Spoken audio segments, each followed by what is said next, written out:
وعلى آله وأصحابه المجاهدين الطاهرين. أما بعد سبحانك لا علم لنا إلا ما علمتنا إنك أنت العليم الحكيم. ولا حول ولا قوة إلا بالله العلي العظيم. قال الله تعالى في القرآن الكريم: أعوذ بالله من الشيطان الرجيم. بسم الله الرحمن الرحيم. لقد كان لكم في رسول الله أسوة حسنة لمن كان يرجو الله واليوم الآخر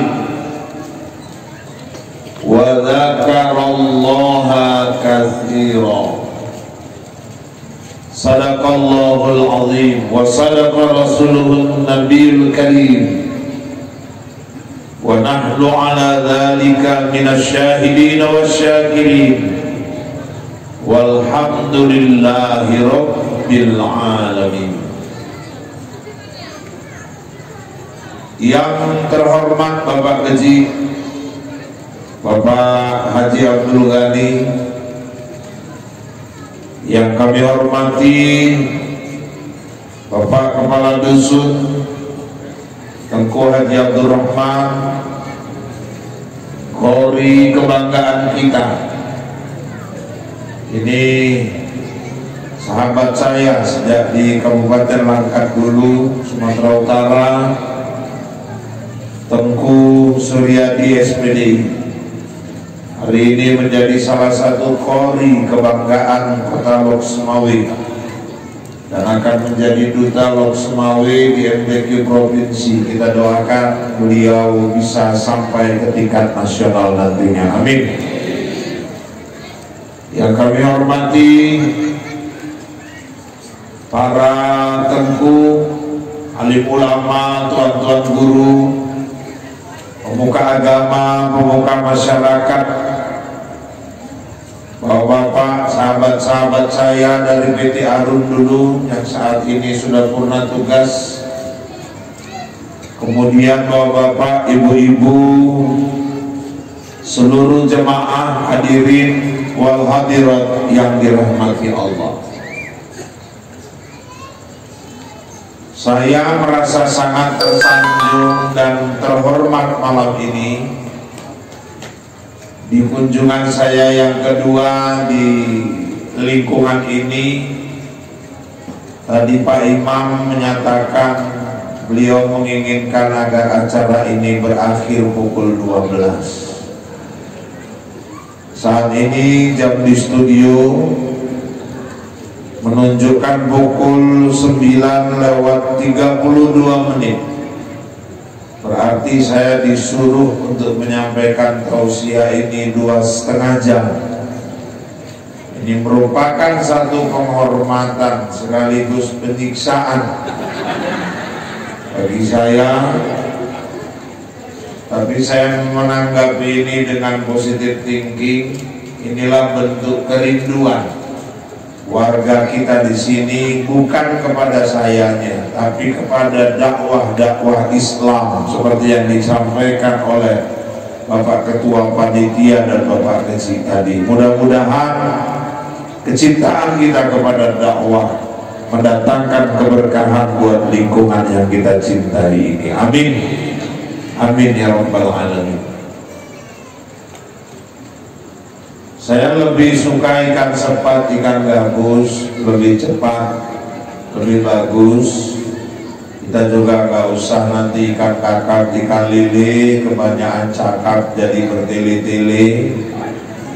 Yang penting ikan mujair, ikan 9. Kalau udah cair aku pun pulang.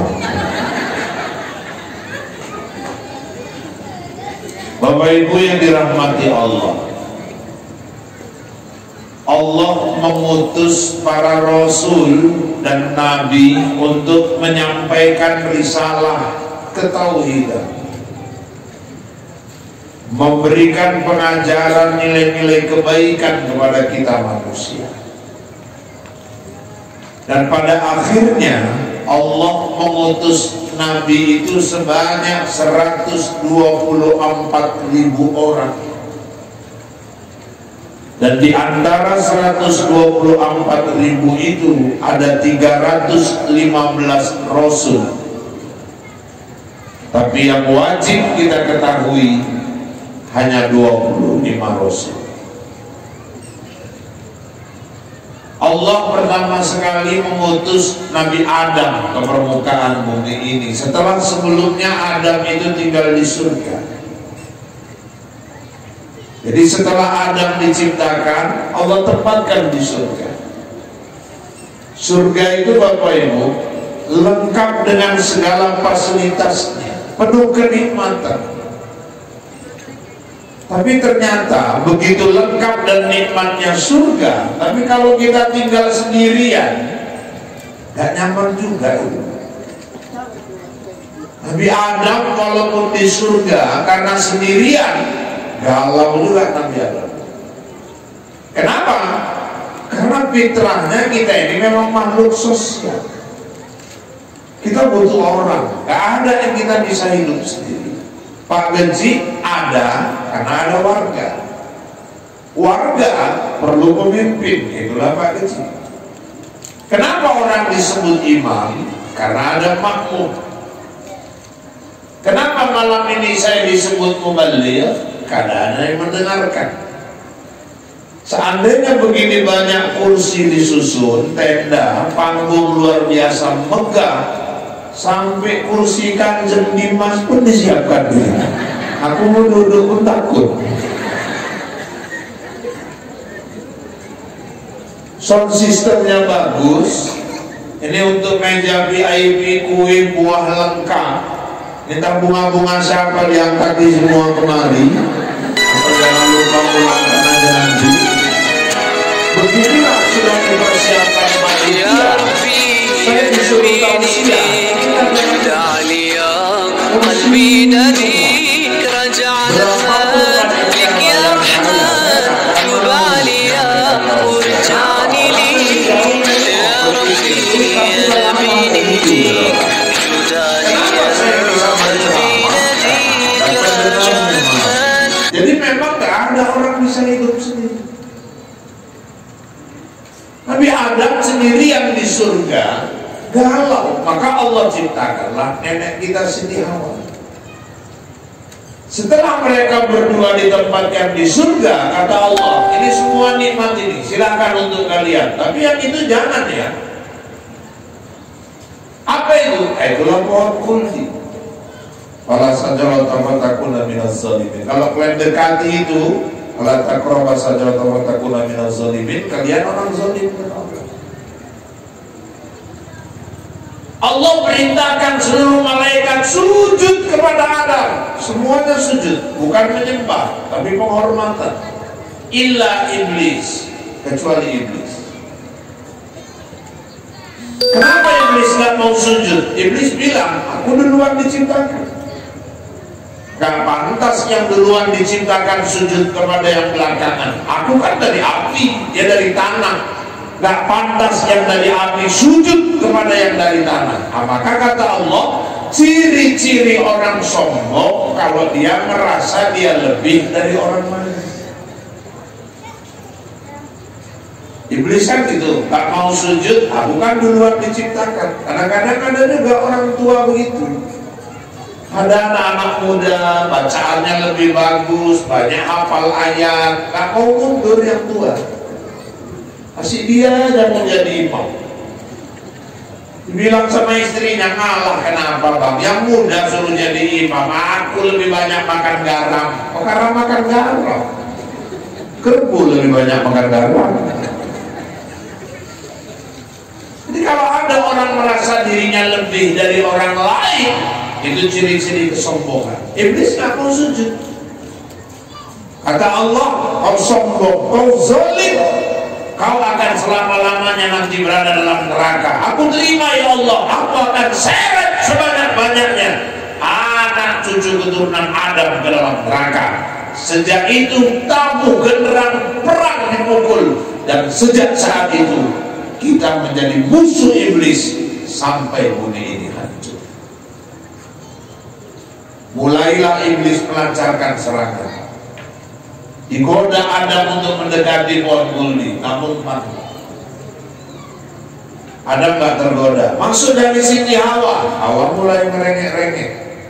Bang, dekati yuk bang, kita tengok itu pohon. Kata iblis, kalian gak boleh makan supaya jangan kekal di surga. Lama-lama goyang. Makanya banyak suami ini, orang jujur, lurus, gara-gara bisikan bini, goyang. Kayak ibu yang suka kali bisi-bisi. Kalau bisi-bisi pun kasih bisikan yang baik. Banyak suami jujur, taat, patuh, berubah jadi koruptor, pengaruh istri. Banyak suami patuh, tunduk, santun, hormat sama orang tuanya, berubah menjadi berani membentak ayah emaknya, kadang-kadang pengaruh istri. Saya maka baru 2 hari nikah sama istri saya, Anjeli. Ya Rahul kan istrinya Anjeli. Saya panggil istri saya, mak saya lagi ngambil rumput. Anjeli, come here, saya bilang. Ada apa Pak? Dia yang nyambut rumput siapa? Ya mak abang, kata dia. Oh mamaku ya, bukan mamamu, saya bilang. Dia salah jawab. Oh enggak, mama kita, kata dia. Kalau nggak kau akui biar jelas, saya bilang. Ngomong masih 2 hari. Itu tiang hidupku, saya bilang. Itu sandaran hidup. Ini suamimu ini yang kau kejar-kejar sampai kau kepleset itu, saya bilang. Padahal aku yang kejar-kejar dia. Maksudnya biar jangan pede kali dia. Ini suamimu bisa seperti ini, itu tangan dingin dia. Kalau kita nggak bisa buat dia tersenyum, minimal jangan buat dia menangis. Aku paling takut dalam perjalanan rumah tangga ini, suatu saat ibuku berkata, Pan, aku nggak tahan kali mulut istrimu ini. Sekarang gini aja lah, kau pilih mak atau pilih dia. Kalau itulah kata-kata ibuku, dari sekarang tegaskan, aku tinggal kau. Itu dari awal Pak, masih 2 hari. Tanya nih, kenapa? Kenapa bang? Kata dia. Saya bilang, mak gak bisa diganti, istri bisa diganti. Mantan emak gak ada. Mantan istri bukan banyak, ada. Ibu pun banyak pula. Sebanyak kan di bini kami rupanya. Ini kadang-kadang banyak istri kasih pengaruh, dia berani menghasut suaminya untuk benci sama orang tua. Istri yang paten itu kalau suami marah sama emaknya, dia bilang, Pak, itu gitu-gitu mertuaku ya, aku tersinggung kalau abang kasar sama emak mertuaku. Nah, itu baru istri. Kebanyakan zaman sekarang gak bisa pakai emakmu itu. La ilaha illallah. Adam lama-lama karena Hawa merengek-rengek, goyang. Akhirnya didekati pohon kuldi, mereka petik. Sayangnya Bu, bukan cuma mereka petik, mereka makan. Resmi, itulah dosa pertama manusia. Itu ceritanya boleh lihat di Baqarah 30 terus ke bawah. Itu ceritanya Quran, bukan karangan Musarahul. Nah, cerita yang gak jelas yang beredar di kampung-kampung, katanya Nabi Adam makan buah kuldi nyangkut di leher. Apakah laki-laki mendol di lehernya? Siti Hawa sudah tertelan, maka menurut kamu dari bangun tuh. Sama-sama maklum dari kalau soal mendol kepada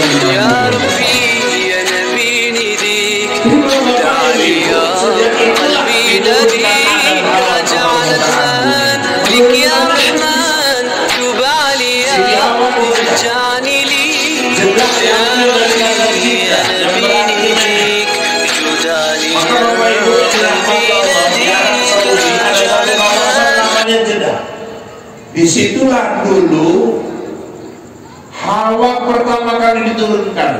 Orang kalau berangkat haji umroh langsung ke Mekah, pesawatnya turun di satu bandara namanya King Abdul Aziz, Jeddah. Dan di Jeddah ada satu kuburan panjangnya 18 meter. Itulah kuburan Siti Hawa. Karena Hawa turun di sana, makamnya juga ada di sana. Kawasan itu disebut Jeddah. Saya berdoa Bapak Ibu akan sampai suatu saat, yang belum berangkat nanti segera bisa ke sana. Amin. Yang sudah berangkat bisa melembah rindu balik lagi ke sana. Amin ya Rabbal. Haji ini bukan perkara kaya miskin.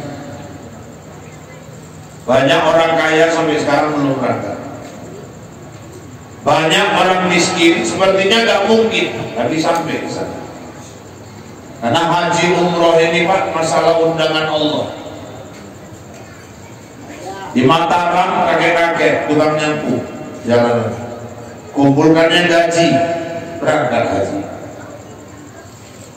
Di Berandan nenek-nenek tukang kusut, yang dikusutnya istri mantan manajer Caltek, setruk setahun gak bisa jalan, berobat ke Penang gak baik, berobat Singapura gak baik, dikusut nenek itu 3 kali, jalan ibu. Dokter heran, suami heran, tetangga heran, anak-anaknya heran, nenek tukang kusut tuh heran. Lemati nenek tuh kok baik ya dalam hatinya. Dia pun nggak nyangka, rupanya itu jalannya. 3 hari kemudian datang ibu tuh sama suaminya, nek tengok, aku udah jalan, aku sepakat sama suami, nenek harus berangkat ke Mekah. Tengok tuh kalau Allah bekerja. Tukang kusut berangkat, tukang sapu berangkat, tukang bubur sinetronnya pun ada.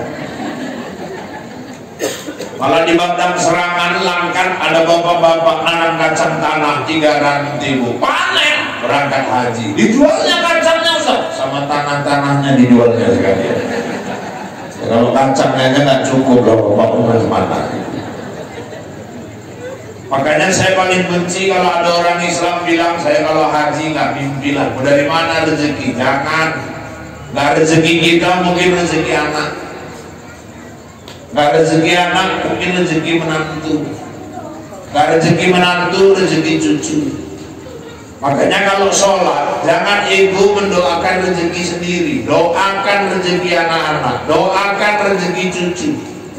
Kita nggak tahu suatu saat kaki kita menginjak di Masjidil Haram dan Masjid Nabawi, mungkin dari rezeki mereka. Hawa di mana Ustaz?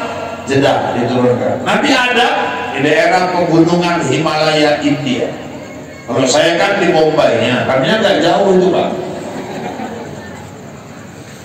Berapa lama terpisah Ustaz? 100 tahun. Loh, kok lama kali Ustaz? Umur Adam 1000 tahun. Siti Hawa 950. Saling cari, ketemunya di kawasan Saudi juga.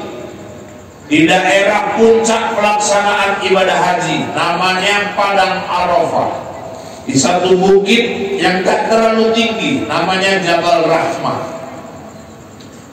Itu kan ada istilah di Mekah Ar-Muzna, Arafah, Muzdalifah, Mina. Kalau di Indonesia yang ada Muzdalifah, Nasar. Nah, udah pisah orang tuh sekarang, udah cerit. Di Arafah Bapak Ibu ada bukit yang terlalu tinggi, namanya Jabal Rahmah. Disitulah mereka bertemu kembali melepas rindu. 100 tahun, ya Allah. Itu kalau di sinetron kan nggak bisa saya bayangkan ya. Kalau di sinetron kan mungkin Om Adam, Hawa berpelukan kira-kira. Akhirnya keduanya tersungkur bersujud mohon ampun kepada Allah. Keluarlah doa yang populer dari mulut mereka. Sampai sekarang kita sering baca doa itu. Ibu hafal doanya.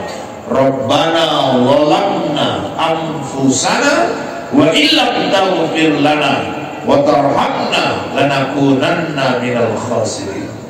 Rabb, Tuhan, sungguh kami telah menzalimi diri kami sendiri.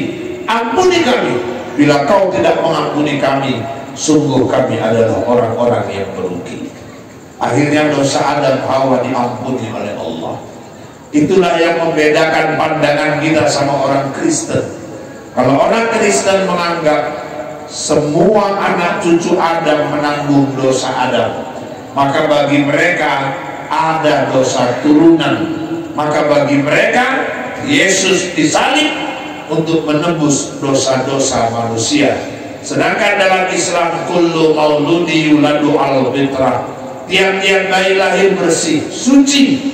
Tidak ada istilah bayi menanggung dosa orang tuanya atau menanggung dosa para pendahulunya.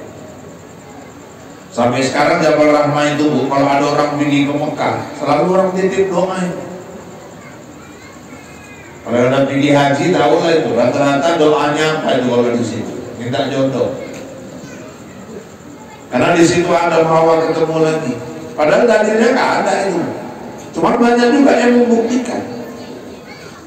Saya 2003 haji pertama berangkat, itu juga datang gadis tua ke rumah. Assalamualaikum Ustaz. Waalaikumsalam. Tolonglah doakan Ustaz nanti di Jabal Rahmah. Saya udah 42 tahun belum nikah Ustaz. Ajak juga anak-anaknya. Karena tahu nanti doa Ustaz di sana dikabulkan Allah. Oh, insya Allah, Bu. Saya catat namanya. Pulang tinggalkannya sarung saja duduk. Nyogok juga wah dalam hati saya. Dan tuh datang pulang gadis, Bu, 28 tahun. Ya Allah, masih muda, cantik orangnya. 3 kali tunangan gagal terus. Emaknya jemaah saya pun heran. Ini cantik orang kok bisa 3 kali tunangan gagal. Saya catat namanya, sampai istri saya cubit saya, awas salah doa untuk kau pulang atau orang rumah. Gak aman, tenang aja kau pulang. Yang ketiga, makcik saya sendiri, adik emak. Ini adik sepupu lah, anak apa namanya ya, anak adik nenek. 37 tahun gadis tua, belum berumah tangga. Saya waktu itu gelombang kedua, langsung Mekah. 3 hari menjelang pindah ke Madinah, naik Jabal Rahmah. Di Jabal Rahmah sesuai amanat, 3 saya doakan. Pindah Madinah, 3 hari mau pulang, teleponan sama istri. Istri nanya, Pak, ada Pak? Itu ibu yang 42 tahun gadis tua itu udah Abang doakan? Udah, saya bilang. Minta jodoh Pak? Iya. Itu kan Jabal Rahmah, cerita Mekah, itu udah Madinah. Saya bilang. Serius. Apakah lupa? Enggak, 3 udah aku doakan. Subhanallah, Pak, istri saya. Kenapa? Datang ibu terus malam kemari. Disuruhnya saya malam minggu besok ke rumahnya. Ngapain? Beri malam marah. Ya Allah, saya masih di Madinah. Saya letakkan gagang telepon. Waktu itu telepon masih di wartel. Sujud syukur saya di wartel. Masih di Madinah. Tunangan Pak. Pulang sebulan. Nikah ibu itu dapat duda 63 tahun. Ya jadilah. Daripada nganggur terus. 63 tahun Bu, pensiunan kepala sekolah PNS, bulanannya jelas. 3 bulan kemudian yang gadis 28 tahun tadi yang cantik orangnya, sekarang anaknya udah 2. Yang agak lama makcik saya sendiri yang 37 tahun tadi. 10 tahun kemudian Bu, 2013 baru dapat jodohnya. Ini lebih ajab lagi. Ini Allah ini Bu, dapat jodoh 71 tahun. Iya, sampai istri saya marah. Kurasa salah doa Abang di sana. Kalau doa kayak mana? Kok tua-tua kali dapatnya? Ya, memang itu jodohnya bukan mana? Aku bilang. Memang 71 tahun Bu, tapi di Pekanbaru sama Sosa sawitnya 35 hektar. Memang 71 tahun. Di Medan rumah sewanya 17 pintu. 6 bulan nikah orang tuh meninggal waktu dapat warisan makcik. Berarti kan gak salah doa juga. Itulah kenangan Jabal Rahmah. Sejak itulah Adam mulai membawa misi ketauhidan, mengajarkan manusia untuk mengenal Rabb-nya, mengenal Allah Tuhannya. Maka 124.000 nabi yang di dalamnya 315 rasul, semua misinya menegakkan kalimat tauhid, la ilaha illallah. Dan itu diaplikasikan dalam kehidupan, bukan cuma dalam ucapan. Setiap sholat kita bersaksi di hadapan Allah, asyhadu an la ilaha illallah. Aku bersaksi tidak ada Tuhan melainkan Allah. Aplikasinya, iyyaka na'budu wa iyyaka nasta'in. Hanya kepadamu ya Allah aku menyembah, hanya kepadamu lah aku minta pertolongan. Yuk, ini gigit kuat, genggam erat sampai mati, jangan pernah berubah dan jangan dibelok-belokkan. Karena maaf ini Pak Kecil, banyak orang hari ini pendidikannya tinggi, sholatnya rajin, nakbudunya nyembah kepada Allahnya sudah benar, tapi nasta'innya menyimpang, minta tolongnya nggak kepada Allah. Mau naik jabatan, hanya yang masih jumpa dukun. Banyak orang sekolah tinggi, tapi pesta masih cari pawang hujan. Tidak tolong apa Mbah, kalau orang Jawa, macam mana cuaca biar bagus. Waktu kakaknya dulu pesta, lumpur Mbah, modalnya gak balik, dan lebat, karangan bunga terbang semua. Dukunnya bodoh hari waktu itu. Dari mana aku ambil dukunnya? Lok sukun Mbah. Aku nggak tahu Mbah bisa, padahal ada yang dekat, kau ada yang bodoh pada dukun itu. Ini maksud kau ya, ini kalau bisa adiknya jangan hujan lagi lah. Kau udah kau cari cabai merah 3, bawang merah 3, merica 3, garam 2 sendok. Bang mau nyambal Bang, kepala otak kau udah cari aja. Sama rokok di Samsu 2 bungkus. Dukun sekarang pun nggak mau gudang garam merah, tahu pula pilih di Samsu. Nanti beras, garam, campak-campakkan ke langit. Apa itu? Ada yang kelapa muda, bunga 7 macam, taruh di bawah meja terima tamu. Ya Allah. Ada yang bambu kuning ditancapkan di depan rumah yang pesta, jangan sampai jatuh. Kalau jatuh jangan lepas, senggol anak-anak, dikejar-kejar anak orang sampai ke polsek. Sholat iyyaka na'budu wa iyyaka nasta'in, nyembah kepada Allah, minta tolong kepada Allah. Faktanya minta tolongnya ke dukun. Suami 3 hari nggak pulang-pulang, dukunnya dijumpai, minta tolong apa? Bapak anak-anak udah 3 hari nggak pulang-pulang. Dukunnya pun marah, kau pun sibuk kali baru 3 hari. Waktu itu 3 kali puasa, 3 kali lebaran. Aku kalau masalah dia nggak pulang aja nggak apa-apa, Bang. Masalahnya ada main sama janda pulang. Janda mana? Belakang arus. Kalau cantik orangnya gak ada masalah, udah hitam, jelek, pendek, tongge, pesek. Orang Batak pula. Anaknya 7 pula, mau pikirlah.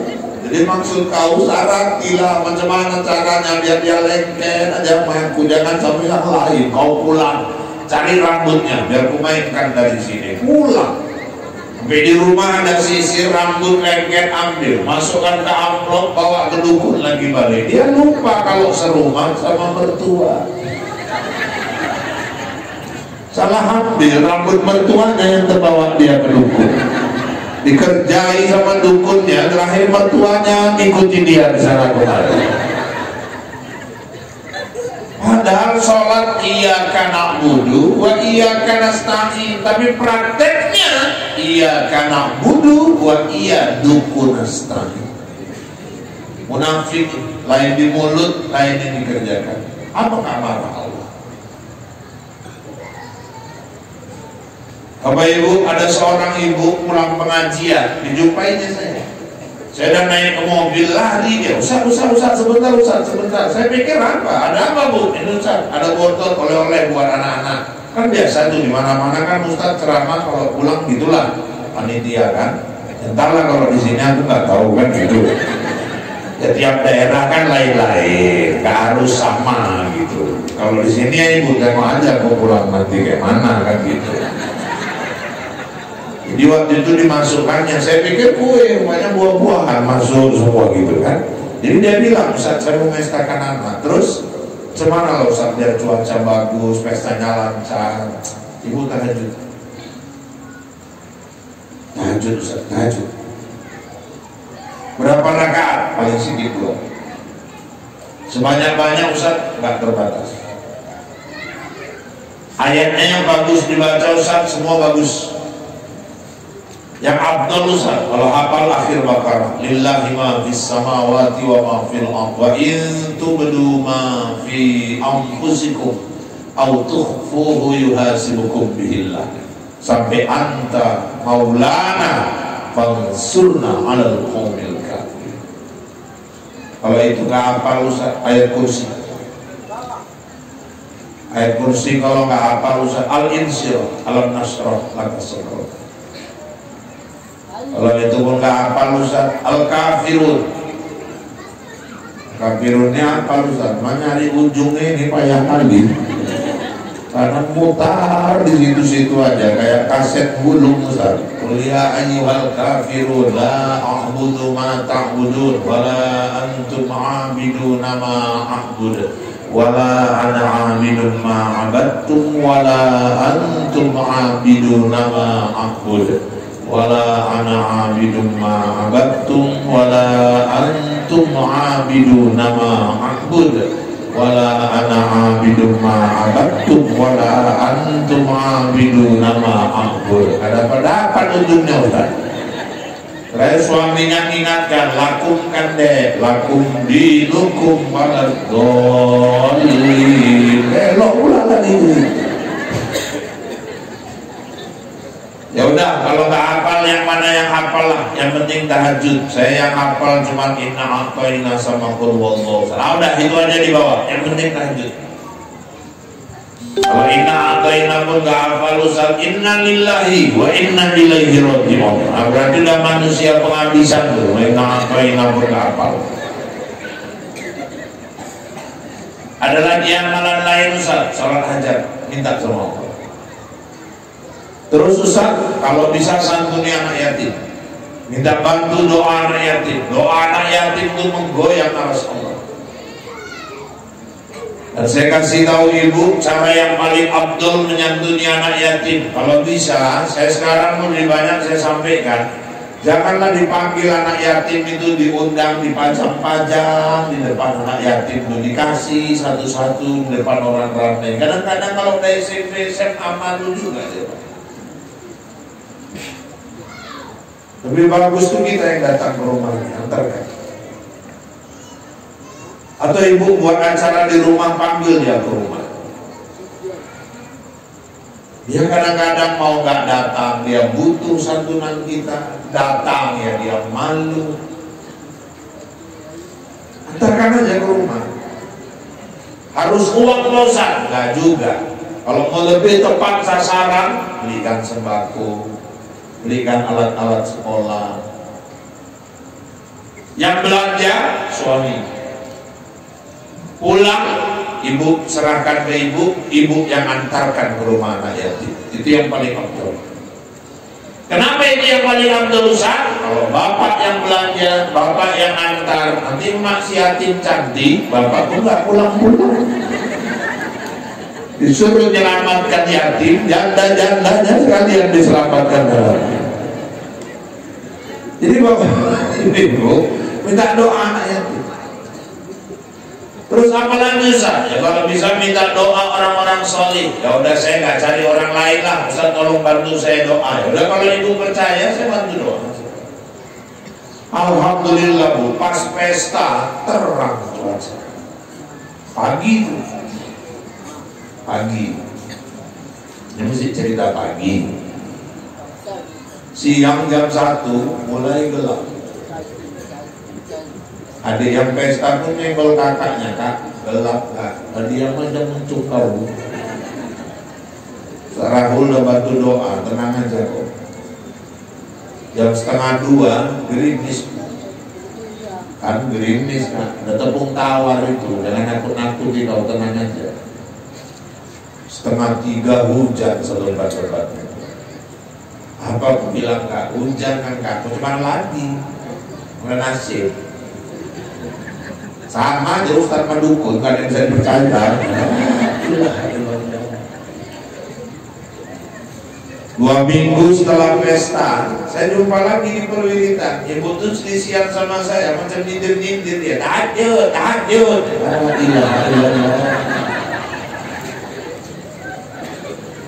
Saya datangin ya, ibu kok ngomongnya gitu lah. Ustaz ngajari tahajud, hujan juga kata dulu. Ibu doanya gimana? Ya saya minta ya Allah jangan turunkan hujan. Itu hak kita minta, tapi hak Allah juga mau dipenuhi atau tidak.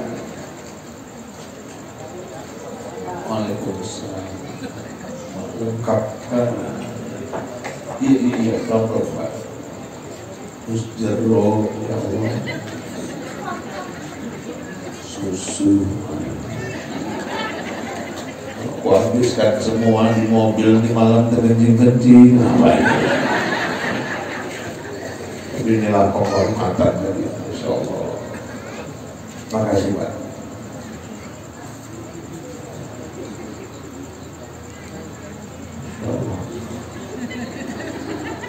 Jadi bapak-bapak ibu yang dirahmati Allah, kita minta mohon silakan. Tapi kalau nggak Allah penuhi, jangan kecewa ya.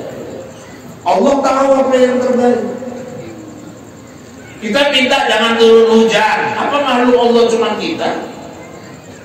Petani-petani yang baru nanam padinya itu, mereka minta hujan. Kita berdoa minta jangan turun hujan. Pohon-pohon kelapa sawit itu makhluk Allah, mereka minta hujan. Kita minta jangan turun hujan. Yang punya usaha doorstep, ya hari doanya kalau bisa hujan. Kita minta doa jangan turun hujan. Ibu-ibu yang awal pandemi kemarin gila bunga semuanya. Asal jumpa lompong cabut tanam, jumpa lompong cabut tanam, sampai janda-janda bolong pun ditanam. Raya datang musim gak sempat lagi nyiram, bukan bolong lagi janda tuh, bekoyaan janda tuh. Ntar lagi di heading satu-satu itu. Gak sempat lagi kita nyiramnya. Allah turunkan hujan, Dia yang menyiram bunga-bunga kita. Kita kecewa dengan turunnya hujan. Makhluk-makhluk Allah yang lain, kodok-kodok itu, aduh kalau datang hujan senangnya minta ampun itu. Ngaji kodok-kodok itu, ngaji,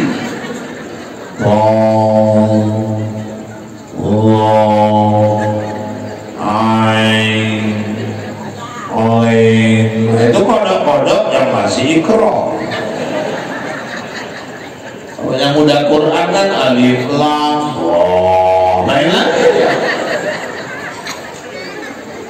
Bu, jadi kalau kita berdoa itu hak kita sebagai hamba. Dipenuhi atau tidak itu hak Allah. Kalau nggak dipenuhi jangan kecewa. Kalau yang datang tidak sesuai harapan, yakin itu yang terbaik dari Allah. Saya bilang sama ibu tuh, ibu pesta minta cuaca terang, jangan turun hujan. Cerah, tetes air nggak ada turun dari langit. Tapi 4 bulan siap pesta, anak ibu cerai. Itu apa? Ada orang pesta cuacanya bagus, tahu-tahu tengah hari turun hujan, tapi suaminya sayang sama anak ibu. Anak-anaknya lahir, anak-anak soleh-solehah, rezekinya dimurahkan Allah. Kenapa enggak? Doa minta barokah, minta kebaikan. Yang kita anggap baik, belum tentu baik menurut Allah. Yang kita minta, belum tentu itu yang terbaik. Yang Allah beri, sudah pasti itu yang terbaik. Mungkin ibu-ibu dulu waktu gadis berdoa minta, ya Allah, aku mohon padamu ya Allah, jadikan aku sama Wak Leman tuh ya Allah, mohon kali. Tiap hari doanya minta jadinya sama Bang Leman, atau jadinya sama Bang Legino. Berarti Legino itulah yang terbaik. Sayangi dia, cintai dia. Kalau perlu museumkan Legino itu. Berarti itu yang terbaik. Dulu waktu tsunami Aceh, aduh, saya gini-gini kan ada darah Aceh, walaupun saya tak pandai berbahasa Aceh. Mak saya selemu. Waktu lihat tsunami itu air setinggi 6 meter menerjang kota Banda Aceh, ya Allah, ya Rabbi. Yang selamat nyangkut di pohon, yang selamat nyangkut di atap rumah. Kita lihat mayat bergelimpangan dan semua nggak ada yang berpakaian. Berpikir kita, kok kejam kali lah Allah. Apakah ya dosa orang Aceh? Udah berurusan kayak belakangan baru Allah kasih tahu ini hikmahnya. Apa hikmahnya? Tsunami lah yang menjadi jaminan dan mengilhami perdamaian Aceh. Setelah 300.000 nyawa melayang, GAM Kolindo, pemerintah SBY Kolindo, redakan amarah, terjadilah pertemuan Helsinki di Finlandia. Hasan Tiru yang begitu lama mengasingkan diri di luar negeri, akhirnya bisa pulang ke Banda Aceh dan meninggal dikuburkan di tanah kelahirannya sendiri. Sejak tsunami sampai sekarang Aceh aman. Dulu masa konflik, jangan harap Ustaz Rahul bisa masuk Lok Semawi. Diundang ceramah di Langsa saja perbatasan tubuh Tamiang dan nyambut tentara, krek-krek, pegang senjata dia, ketoknya kaca, buka kaca, KTP, SIM, mana ini? Langsa. Baik, ceramah. Belum mati kok kejam kali wani amat. Ustaz tidak gini dia mati. Itu baru tentara itu, mungkar nangkir kayak mana lagi matinya. Pulang dari tausiah di Langsa, istri saya bilang, aku bang besok-besok kalau diundang gak usah mau lagi abang. Kenapa? Aku belum mau janda, aku kata dia. Sekarang jam 1, jam 2 malam kita keliaran di pedalaman Aceh pun aman. Kenapa? Ada hikmah di balik tsunami. Jangan buruk sangka.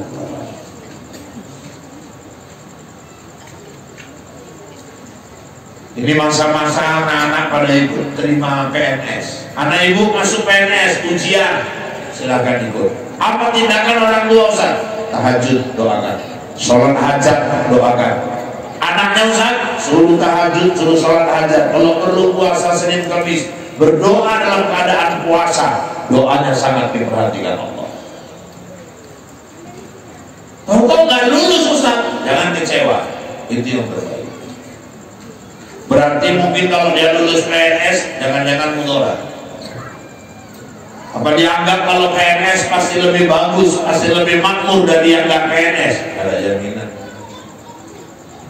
Banyak PNS pun tiap gajian pening kok habis dipotong di Bang Aceh. Sekarang malah lebih ngetop lagi toge-toge sawit. Apalagi kalau toge sawitnya memang PNS, lebih mantap lagi.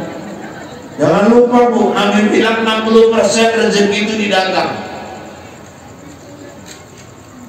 Kalau nggak lulus, jangan kayak kiamat dunia ini. Mungkin Allah mau sediakan rezeki yang lain. Dulu masa-masa jahiliyah, sekarang udah bagus ini penerimaan PNS online.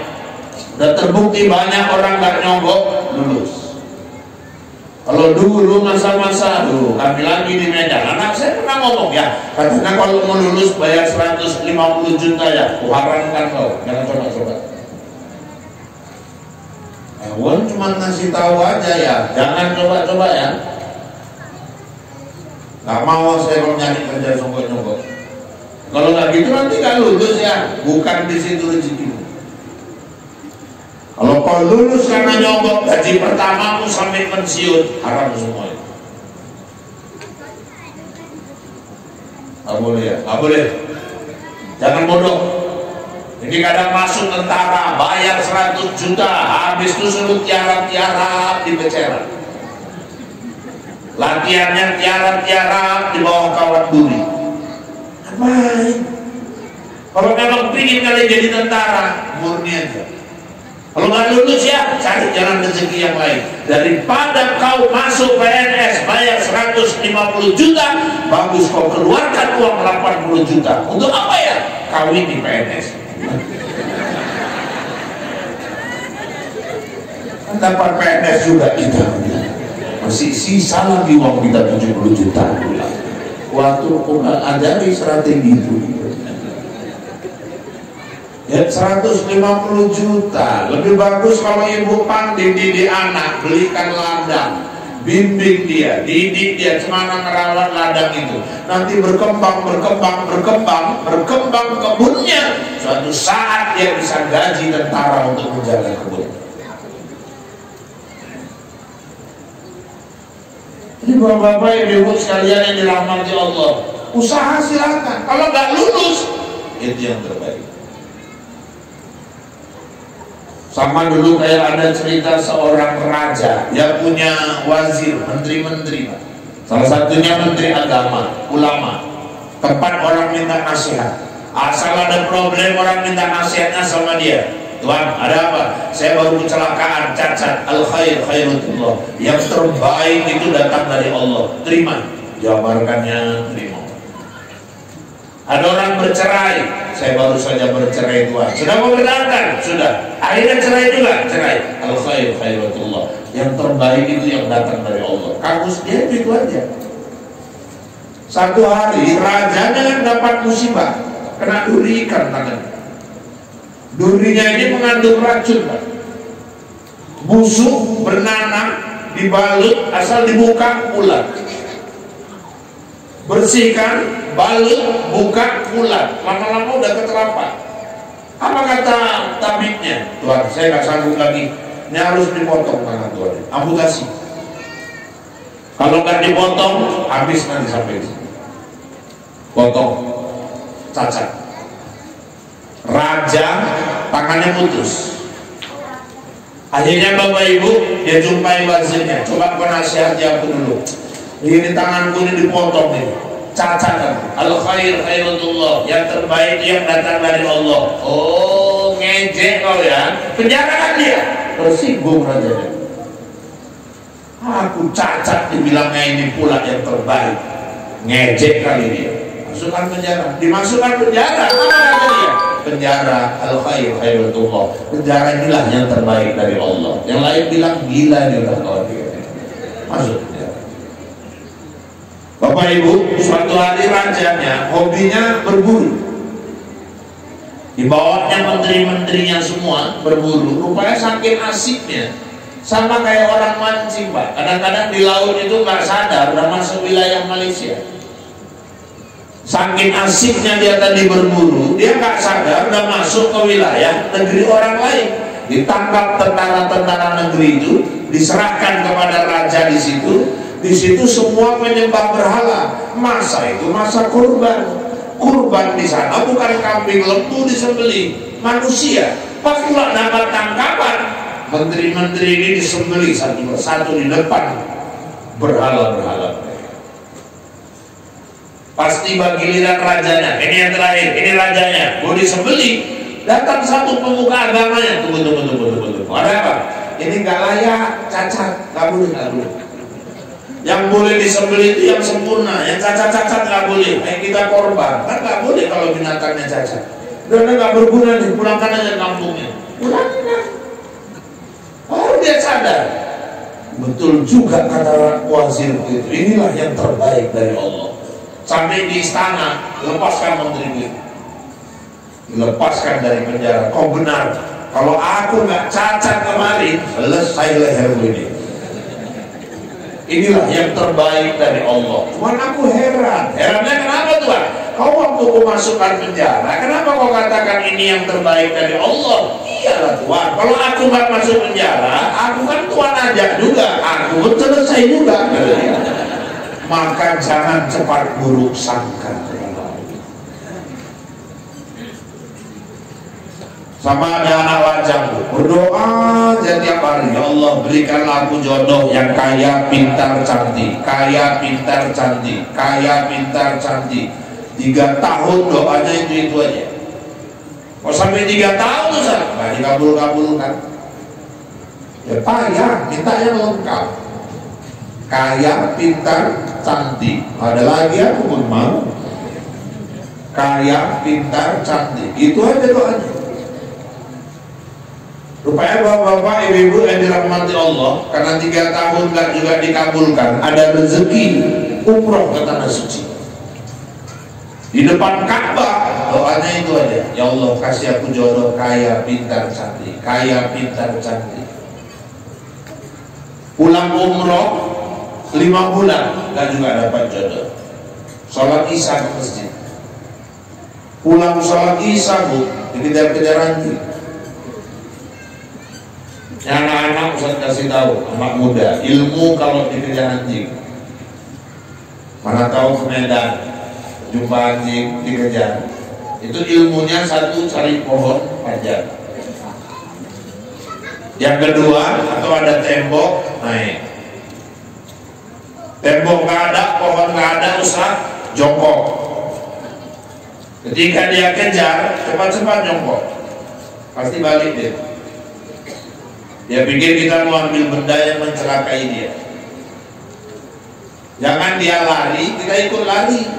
Tak akan menang. Ingat, kaki dia 4, kita cuma 2. Udah cuma 2, samurat pulang.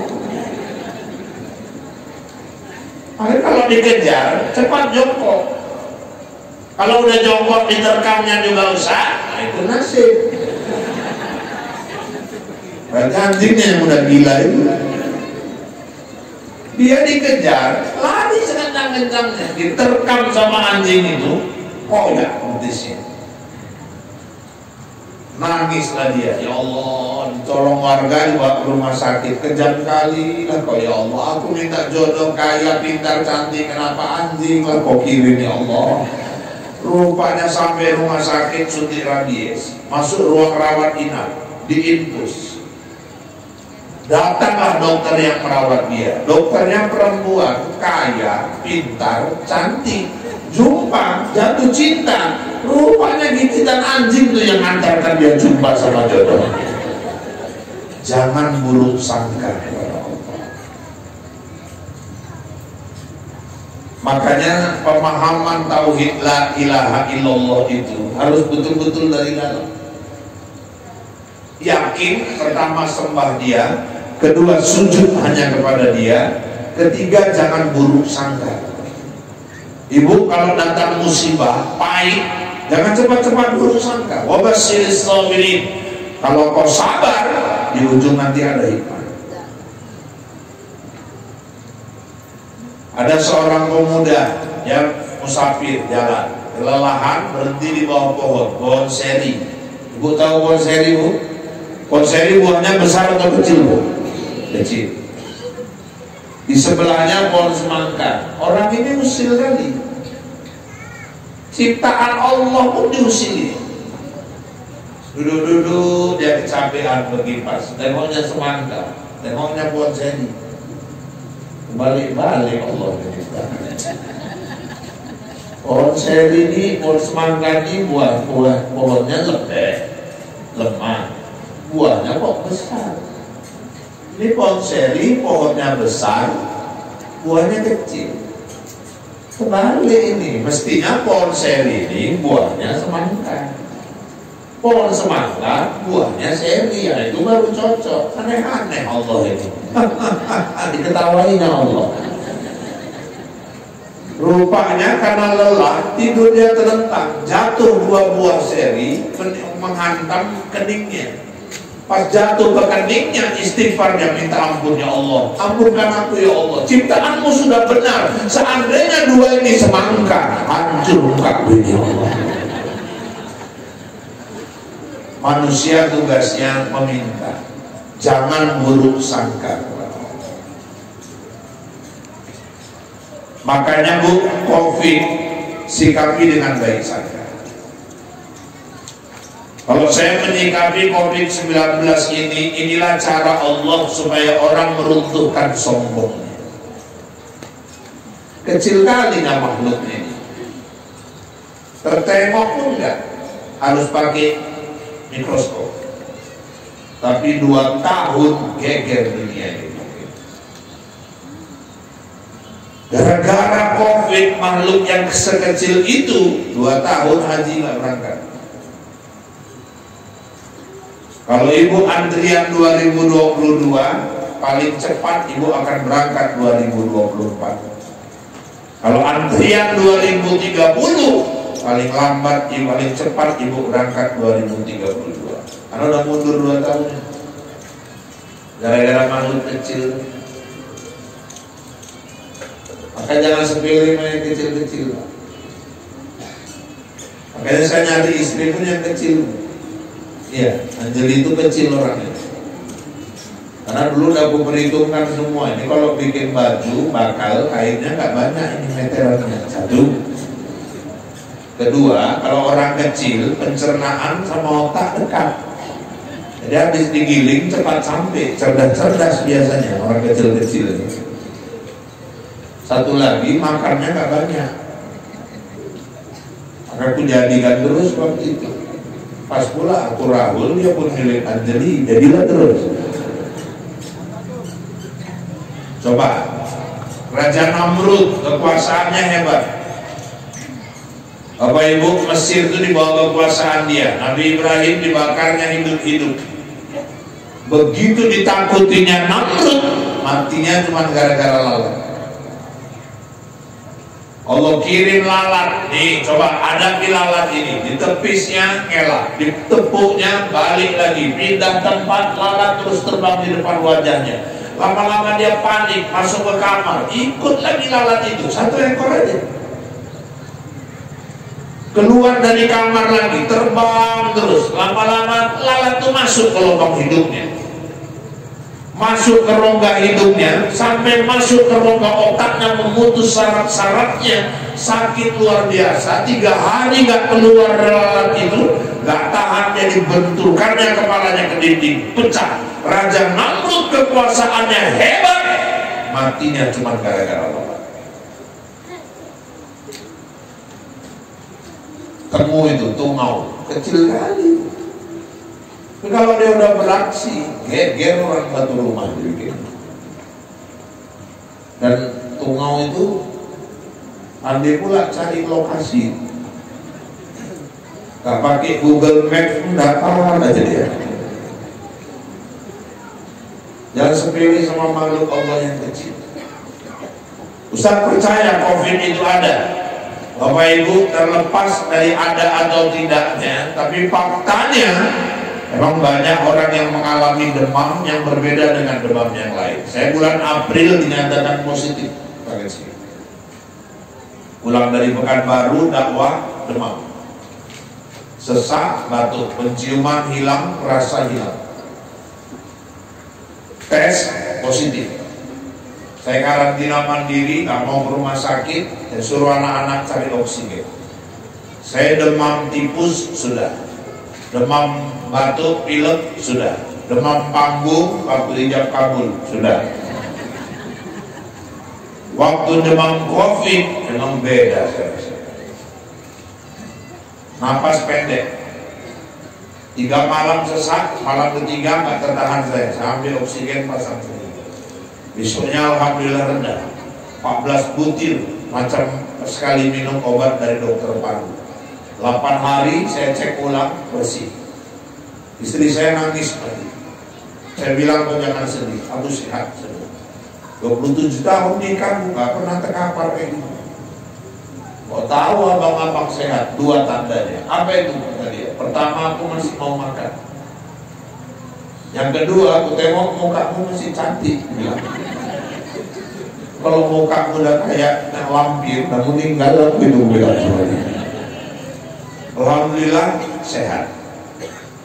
Jadi Bapak Ibu, saya berbaik sangka saja Allah turunkan ini supaya kita ingat Dia, kita tawakal minta perlindungan sama Dia. Obatnya nggak ada ini COVID ini. Dokternya bilang bukan saya. Kalau batuk ya kasihnya batuk, obat batuk. Kalau misalnya kita sesak, kasihnya obat sesak sama vitamin. Kalau nggak ada apa-apa gejalanya, kasih vitamin aja. Jadi obatnya apa Ustaz? Obatnya satu, imun. Imun kita harus bagus. Karena saya waktu demam di infus, buka baju yang bukakan anak saya. Tiap hari dilapinya pakai kain basah hangat. Oh dia nggak tertular. Katanya kalau persenggolan aja tertular, dia enggak. Apa sebabnya Ustaz? Karena imunnya bagus. Jadi cara naikkan imun itu Pak Ustaz, satu, ya boleh aja usaha lah. Ada yang minum air kunyit ya Bu ya, ada yang minum air lemon pakai seri, ada yang minum air jahe. Kawan saya madu Pak. Udah hampir 2 tahun nih, tiap hari dia minum madu. Mau tidur 2 sendok, mau kerja 2 sendok. Kemarin habis Idul Adha, demam dia Pak. Dites negatif Pak, padahal demam. Madu ini bagus Bu. Negatif dia, cuman istrinya yang positif, hamil. Banyak madu lagi. Kayak istrinya yang positif, gembong perut terakhir. Jadi bapak-bapak ibu, ada seorang ahli bilang rata-rata penyakit fisik penyebabnya psikis. Jadi kalau mau sehat, rahasia Nabi tasawuf, bahagiakan hati. Ini tenang. Bisa dibuktikan Ustaz? Bisa. Apa buktinya? Bu, penyakit fisik masalahnya psikis. Orang kalau punya sakit asam lambung, pikirannya nggak enak, pasti naik kuman. Orang kalau punya diabetes, pikirannya nggak enak, gulanya naik. Orang kalau punya darah tinggi, banyak problem, tensinya cepat naik. Rupanya ibu-ibu, rata-rata bapak-bapak ini darah tingginya naik bukan karena makan daging kambing, bukan kambing pula yang disalah. Bapak-bapak ini tensinya naik karena ibu merepet orang ini makan daging kambing. Masih ibu repeti aja, selalu megang daging kambing, naik tensimu nggak kurus kau, benar di sini. Makanya terakhir naik tensi. Lagi sehat, nggak pernah ditawari makan enak. Udah sakit, udah megap-megap, mau makan apa bang? Lagi sehat gini ditawari, abang mau makan apa?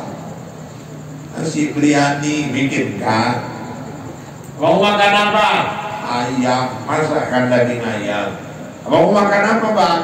Kalau bisa bakarkan ikan lah, bikin arsi ikan. Itu baru betul. Ini udah megap-megap, kalau udah mangap-mangap, mau makan apa bang? Keren bang. Ayam kampung, gak mau aku. Bikin kambing, gak mau. Buah ya buah, gak mau. Kawin lagi.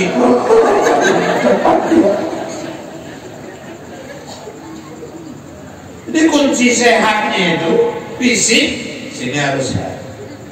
Ada bukti lagi Bu. Apa itu? Ada orang di masa COVID, ya Allah, disiplin kali Pak. Masker nggak pernah tinggal.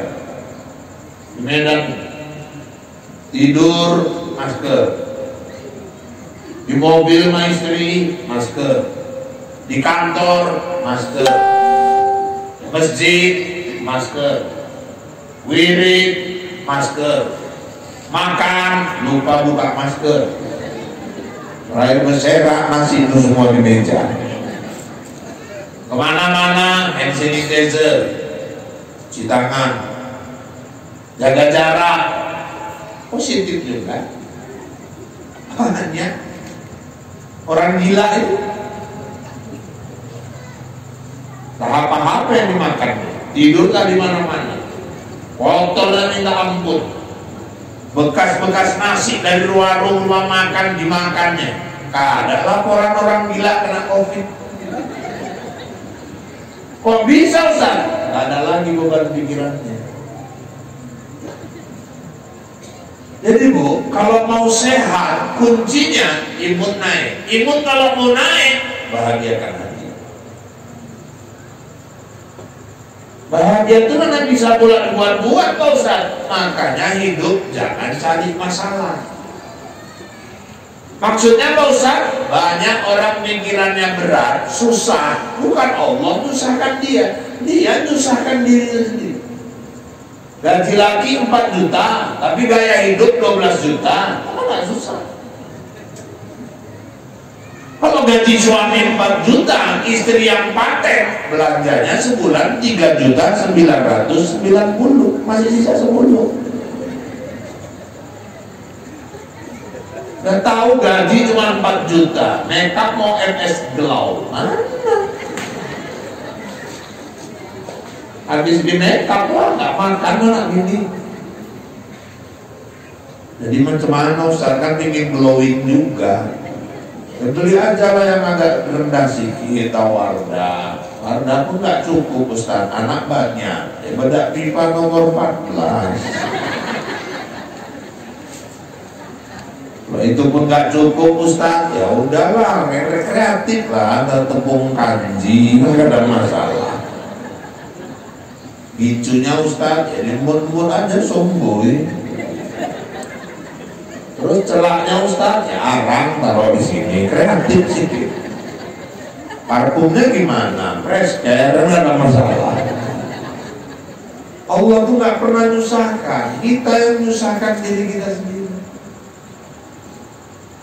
Sumara dan nahu asfala safilin, kau yang memperosokkan dirimu itu kepada kita.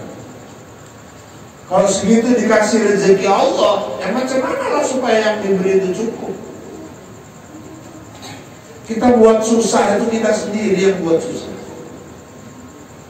Maka sering saya bilang, hidup ini yang diajarkan Nabi, jangan cari banyak, tapi cari berkah. Umur, bukan panjangnya Bu. Umur 93, tapi sama anak cucu gak tanda. Apa? Saya kalau dikasih Allah umur 95, tapi sama anak cucu gak tanda. Kalau bisa minta sama Allah, gak usah lah sampai segitu jadi dosa aja nanti Pak. Repet anak cucu ngurusi kita. Umur 95, duduk di teras, pelongo, kayak orang bodoh. Bola balik ngeces. Cucu nengok, kok diam aja kakekmu itu, didatangi diam, rupanya celana basah, kencing di celana.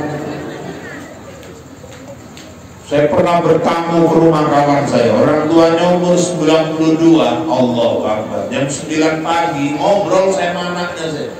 Keluar orang tuanya dari kamar, wajah basah, tangan basah, sholat di musola rumah. Ya Allah, 92, berkah umur, masih rajin sholat duha.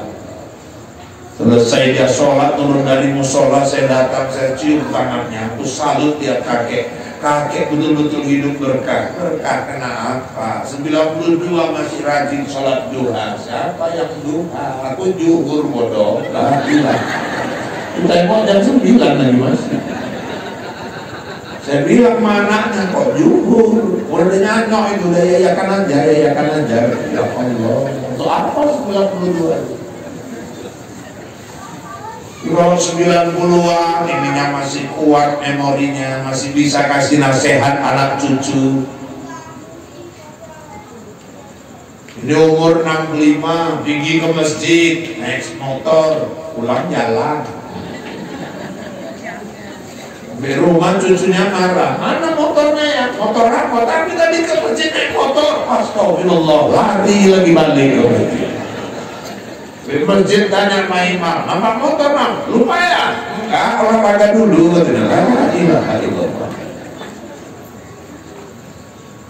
Zainuddin MZ itu, ya Allah, umur cuma 62 tahun. Nah, sampai 90, Zainuddin MZ. Kalau yang penceramah kan Zainuddin MZ. Kalau yang penyanyi Megi Z. Saya pun baru tahu berapa hari yang lalu aja Pak, rupanya Maggie Z ini saudara kandungnya banyak Pak. Ada Maggie A, Maggie B, Maggie C. Ya paling kecil nih Maggie Z. Zainuddin MZ umur 62 tahun. Meninggal lebih kurang udah 11 tahun. Tapi sampai sekarang nasihatnya masih terdengar di masjid-masjid. Itu kalau hidup berkah. Umur itu bukan panjangnya, tapi berkah. Udah Ustaz, singkatnya kajinya gimana? Kalau hidup mau berkah, banyak tebarkan kebaikan. Oke, saya di Binti sederhana aja, saya buat program berjamaah. Yuk, tiap hari harus buat baik, apa saja terserah. Jemput orang sakit kan, ngantar makanan ke jiran kan, bantu urusan orang kan, takziah kan, sedekah, terserah. Pokoknya tiap hari harus buat baik. Tidak ada hari tanpa buat baik. Rupanya ada jemaah yang senang. Ini enak juga program musyawarah ini. Tiap hari harus buat baik. Aku mulai hari ini. Tinggi dia ke kota Binjai Pak. Depan Ramayana Binjai, Ramayana itu tutup. Ada nenek-nenek berdiri di pinggir jalan. Didatangi nenek, sini talinya tangan nenek itu diseberangkan. Ada trotoar naik turun, diantar sampai ke seberang. Sampai seberang nangis nenek. Udah nek, aku ikhlas. Nenek jangan nangis, bukan masalah ikhlas. Jadi kenapa nek? Aku tadi baru nyebrang, ngapain kau seberangkan lagi? Ini buat baik, nek pun jangan salah alamat. Umur, kita mau umur berkah. Itu yang buat bahagia. Terus anak, kita minta anak yang berkah. Saat anak yang berkah itu saat qurrata a'yun, menjadi perhiasan buat mata orang tua. Kayak Nabi Ibrahim, anak cuma dua jadi rasul. Maka sekarang ini memprogram anak supaya jadi soleh-solehah dari awal betul. Yang lajang-lajang gadis, cari pasangan itu sesuai kriteria agama.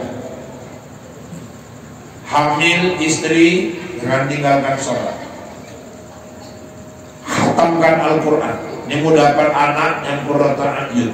Suami tiap malam sebelum tidur pegang perut istri, baca doa Nabi Ibrahim, Rabbi habli minas sholihin. Tuhan, anugerahkan aku anak yang soleh. Lahir anak, laki-laki azankan telinga kanan, perempuan komatkan telinga kiri. Seterusnya Ustaz, tebus jiwanya kepada Allah, sembelih akikah. Laki-laki 2 ekor kambing, perempuan 1 ekor. Terus cukur rambutnya, timbang berapa gram, kalikan harga perak. Kalau 1 gram perak 200.000, 8 gram 1.600.000. Sedekahkan ke fakir miskin. Lain daging akikah. Naikkan ke ayunan, undang buruk marhaban. Tapalkan namanya, marhabankan dia. Ustaz, kalau orang tuanya kami dulu belum akikah, macam mana Ustaz? Ada rezeki sekarang? Ada. Ibu beli kambing kekah untuk diri sendiri. Boleh Ustaz? Boleh. Apa dasar hukumnya? Di kitab Bidayatul Mujtahid, Nabi umur 40 tahun diangkat jadi Rasul, seminggu kemudian dia kikah dirinya sendiri. Jadi ibu kalau mau kikah untuk diri sendiri, syaratnya 2. Apa aja Ustaz? Pertama, anak-anak udah kikah semua.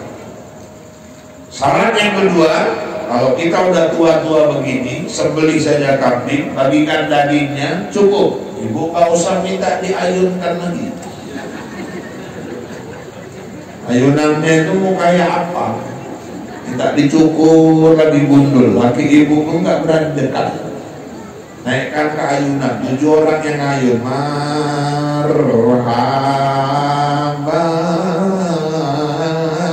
Putus perdu 7 kali ganti.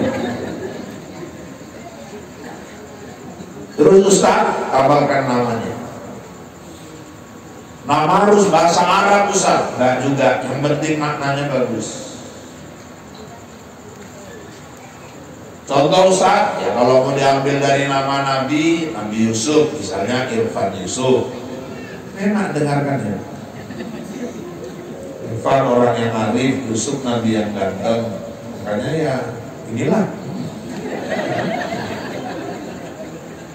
Ustaz, kalau diambil dari Asmaul Husna boleh, tapi jangan tunggal. Maksudnya tunggal gimana Ustaz? Nama Allah itu 99, Ar-Rahman, itu saya anggap tunggal. Jangan dikasih nama anak Ar-Rahman, nggak sanggup anak kita mikulnya. Itu Allah punya. Makanya kalau orang tua dulu ditambah depannya Abdul, karena Rahman tentunya Allah, Abdul hamba, jadi hambanya sang maha pengasih. Itulah kepala dusun, Tengku Abdul Rahman.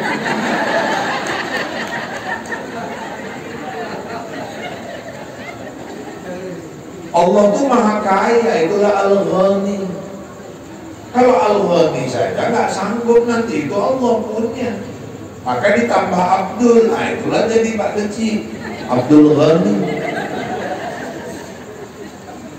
Kalau Ar-Rahim, Abdul Rahim, Al-Malik, Abdul Malik, As-Salam, Abdul Salam, Al-Qahhar, Abdul Qahhar, Al-Hamid, Abdul Hamid, Al-Jamil, Abdul Jamil, As-Somad, itu kita terkenal, Abdul Somad. Pak, kalau kita kasih nama anak nama malaikat Ustaz, ya nggak usah lah, nanti ada pula yang ngasih anaknya nama Israel, malaikat pencabut nyawa. Datang pula nanti ke rumah Pak Imam. Assalamualaikum Pak Imam. Waalaikumsalam. Siapa di luar? Israel Pak. Tinggal Imam mendengar Israel datang. Nama Nabi Ustaz bagus, Yusuf, Shu'aib, Harun, Nuh, Ismail. Kalau misal kita sambung diambil nama ayah sama nama emak Ustaz, yang penting artinya bagus. Kalau saya anak kedua saya bikin Fandi Al-Habibi. Fan itu nama saya itu, Irfan. Di itu panggilan emaknya, dia. Habibi kekasih, jadi kekasihnya Irfan sama Rodia, cocok. Tapi kalau nggak cocok jangan dipaksa, nanti emaknya Mardia, ayahnya Mahmud, masa anaknya Mahmud. Emaknya Aisyah, ayahnya Lokot, anak Sangkot. Ada yang ayah Leman, mak Toyibah, masa anaknya Letoy, kan nggak cocok. Yang parah bapak Aceh mak Arab, masa anaknya Tengkulak, kan nggak pas dia. Ini kan nama yang terbaik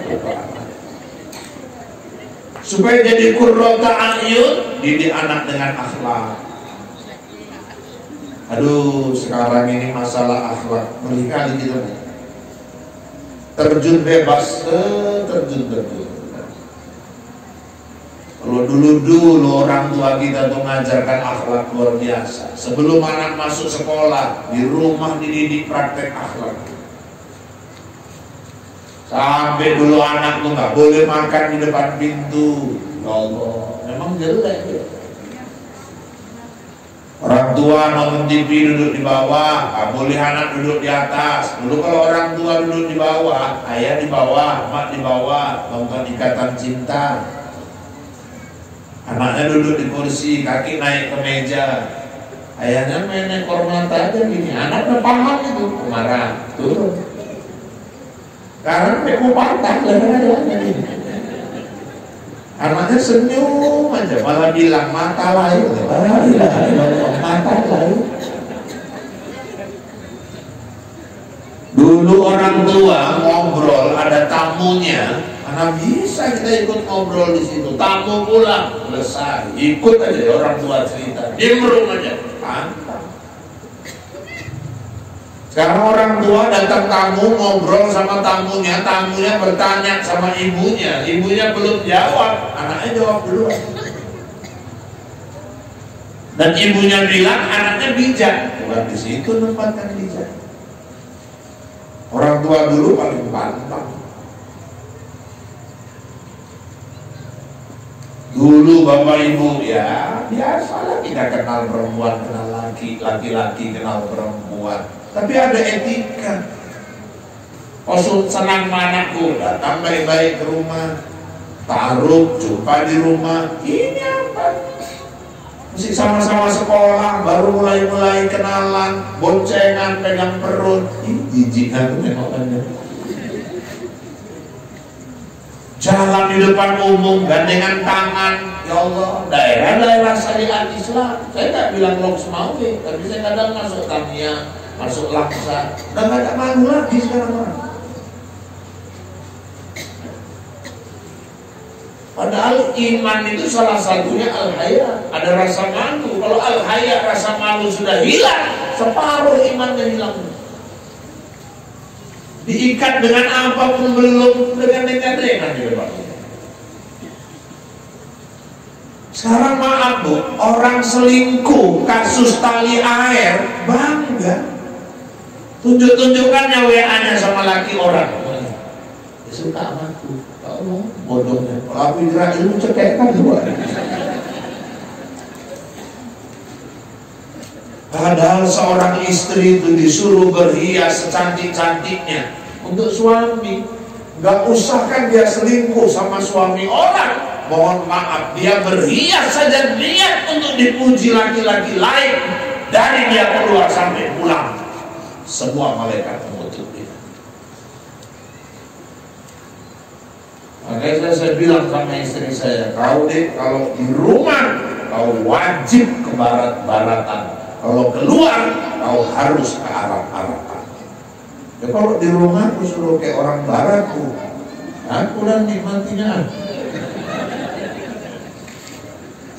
Ini kadang istri di luar cantik kurang cantik, di rumah hancur. Undangan milih baju aja, ya Allah, 3 gantungan baju di kamar. Itu yang kalah seleksi itu. Suaminya udah manasi kereta dia nggak siap-siap. Jadi motor ya kereta dia, udah manasi motor. Istrinya nggak siap-siap, jelek lagi muka lakinya. Bukan panas lagi motor itu, udah mau meleleh motor tadi.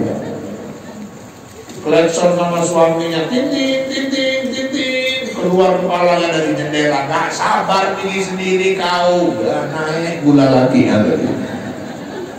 Udah 35 menit nunggu, sekali keluar Pak, gantungan baju 2. Bang, cantikannya mana Bang? Apa gak stres masih pakai anduk lagi. Kupikir gak siap lah kau dek. Kau udah masa banyak ngomong, cantik yang biru apa yang merah? Aku suka yang biru. Itulah bodohnya kau, malah dibodohkan. Ini yang merah lebih mahal Bang, selisihnya 200, ini ada payet-payetnya. Kok gak ngerti model, payetnya lebih halus. Ya emosi lakinya, lontong, dengar ya. Ini kan tadi ceritanya kau nanya cantik biru atau merah. Kalau kau tanya aku suka biru. Kau mau pakai merah terserah. Coba.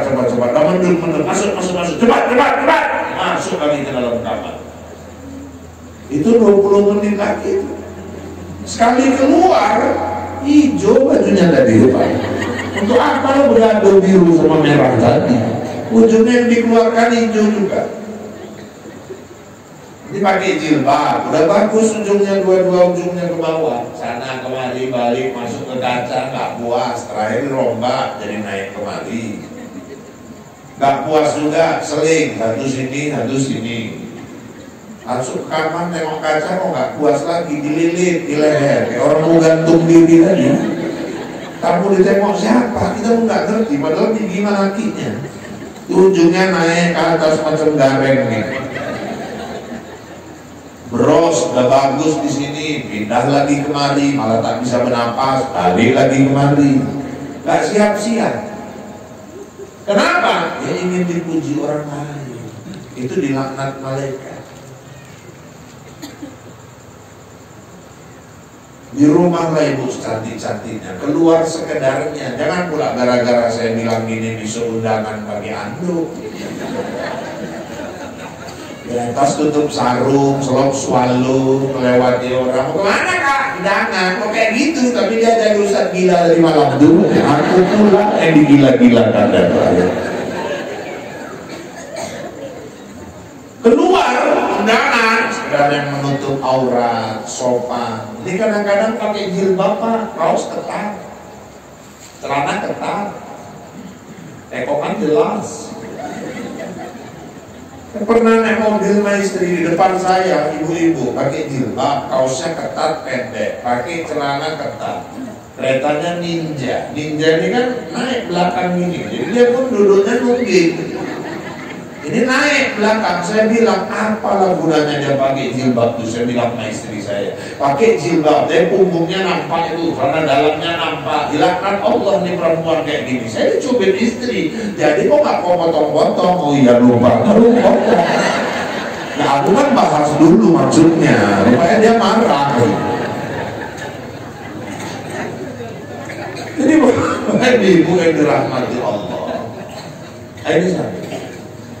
Ayo, macam mana kita jadi istri yang bawa keberkahan? Kasih contoh sama anak-anak, macam mana akhlak yang baik. Sekarang narkoba nih, aduh, udah gak karu-karuan. Siapa yang gak kena sekarang? Mohon maaf, guru kena, murid kena, anak SMP, SMA, mahasiswa kena. Mohon maaf, polisi, tentara pun ada yang kena. Ustaz aja ada yang kena, Ustaz, bukan aku. Aku tes urin pun berani. Rokok aja pun saya enggak.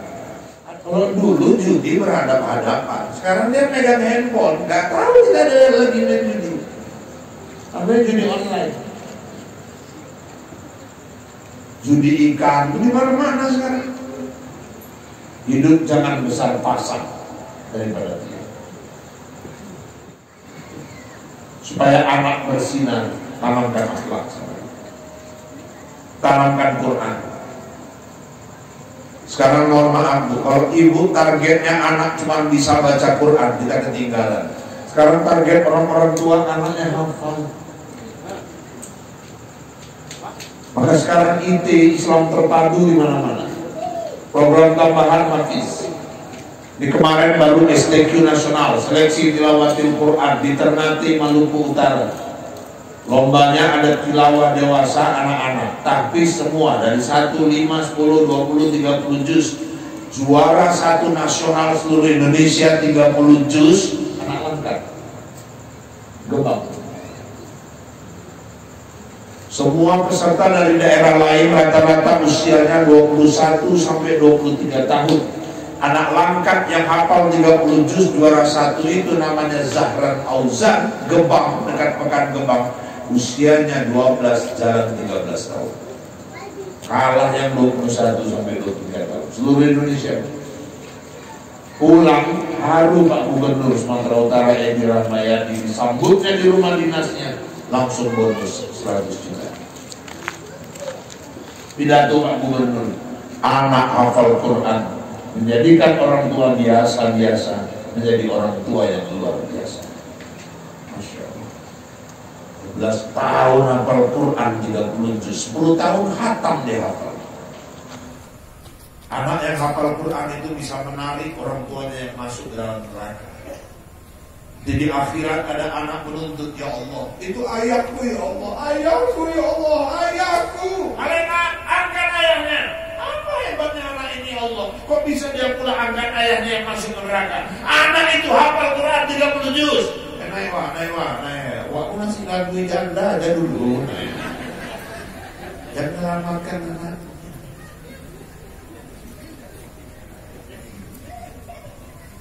Maka Imam Nawawi pernah mengatakan 70 keluarganya bisa diselamatkan. 70.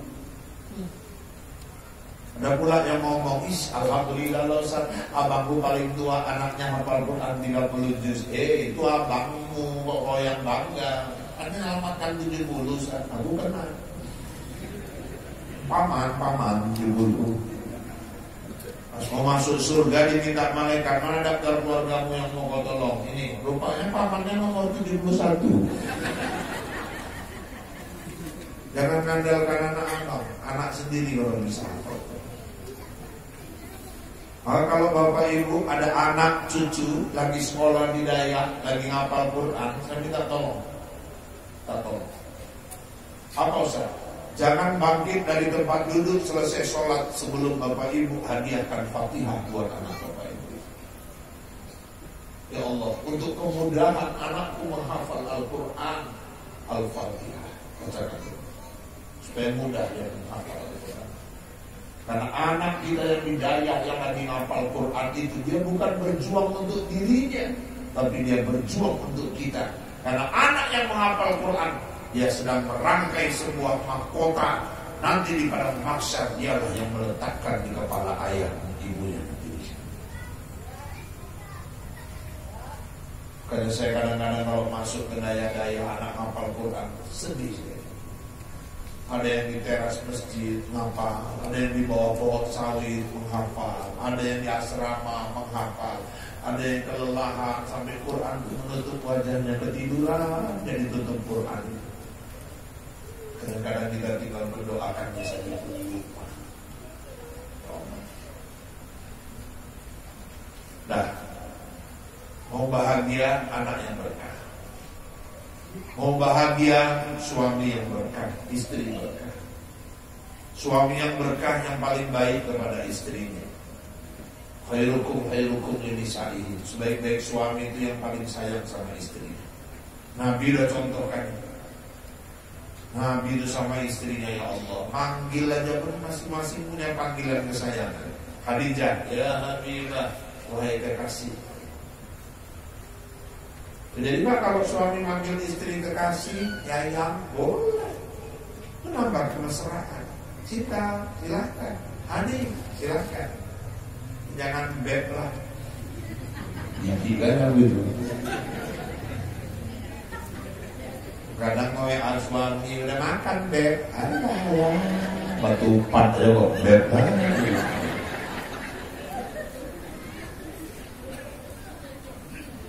Lo Aisyah, ya Humairah, wahai yang pipinya kemerah-merahan. Karena pipi Aisyah itu putih kemerah-merahan, kayak tomat mengkel.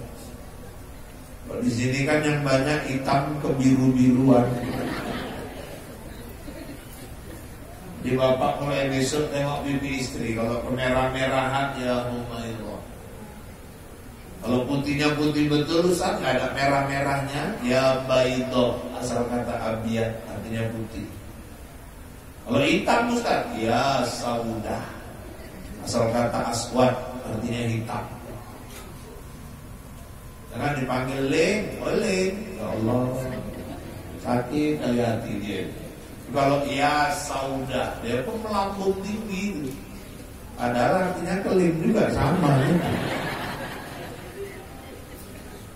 Jadi kalau kemerah-merahan tadi Ustaz, ya Humairah. Putih betul, ya Baidoh. Hitam, ya Saudah. Kalau belang-belang Ustaz, ya ampun ya. Kira-kira gitu. Nabi itu ya Allah, khalifah, kepala negara, panglima tertinggi perang, Rasul. Coba di rumah mau jahit jubahnya sendiri. Di rumah mau jahit rompa sepatunya sendiri. Ini kadang suami baru ketua RW, istri sambil nyapu gendong anak, oke, alah. Malaikat jengkel ini orang. Tahu Nabi aja presiden tak pernah nyuruh-nyuruh kau RW-nya gaya kali kau malaikat. Teh, ya Allah. Kalau istri tadi sendiri ya nggak repot, nggak apa-apa Pak. Kalau istri itu lagi megang kerjaan gendong anak, kalau kopi buat sendiri aja kan nggak jatuh juga wibawa. Teh buat sendiri, nggak apa-apa loh Pak. Ibu pun gitu, jangan manja kalimat bapak. Kalau bapak pun lagi repot, ibu mau ngolak gak ada kelapa, panjat sendiri gitu. Jadi kerjasamanya itu enak.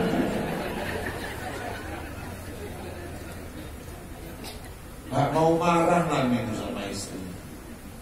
Nabi itu Bu, salah satu kegemarannya minum air zaitun. Air zaitun itu kan di Quran wattini wazaitun. Demi buah tin, buah zaitun.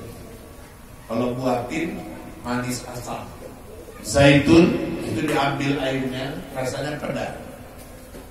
Cuma Nabi istri-istrinya paham. Kalau Nabi minum air zaitun, campurannya madu. Pulang ke rumah Aisyah, dibikinkan air zaitun, kasih ke Rasul. Lupa masukkan madunya. Panas, terik, lelah Nabi. Diminumnya air zaitun tadi. Bismillahirrahmanirrahim.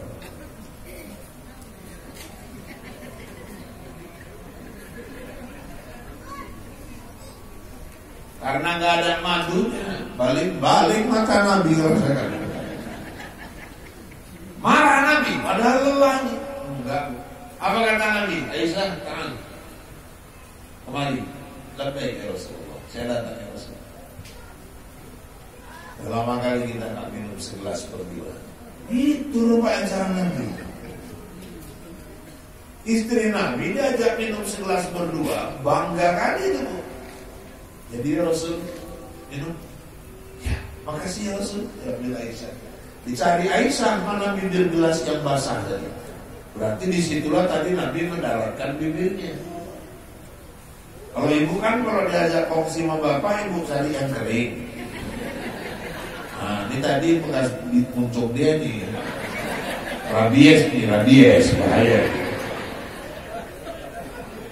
Aisyah, di mana bibir Nabi mendarat, di situ daratkan. Minum, balik juga mata dia.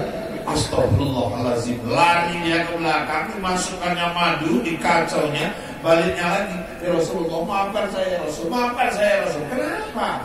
Aku lupa masukkan gula ya Rasulullah. Aisyah, pahit, getir, manis, kita nikmati sama-sama. Sejuknya hati istri. Itu Rasulullah. Enggak kata Nabi sebagai suami itu yang paling sayang sama istri. Gak pelit. Suami kalau mau murah rezeki nomor satu, jangan pelit sama istri. Dengan catatan istri sendiri, bukan istri orang. Ada juga yang gak pelit ya, bini orang, bini sendiri pelitnya minta ampun. Kadang-kadang gaji 8 juta, yang dikasih ke istri 3, dia megang 5 juta. Entah-entah dia yang nyari. Dia nyari itu istri itu yang diurus anaknya, keluarga, rumah tangga. Kalau dia pegang 2 juta, istri pegang 6, wajar memang kita nyari untuk istri itu anak. Dipelit, sampai terakhir istri jadi pencuri di rumah. Masih mereksai dompet lakinya. Lakinya pulang ngeluh, duitku kok hilang aja ya Dik.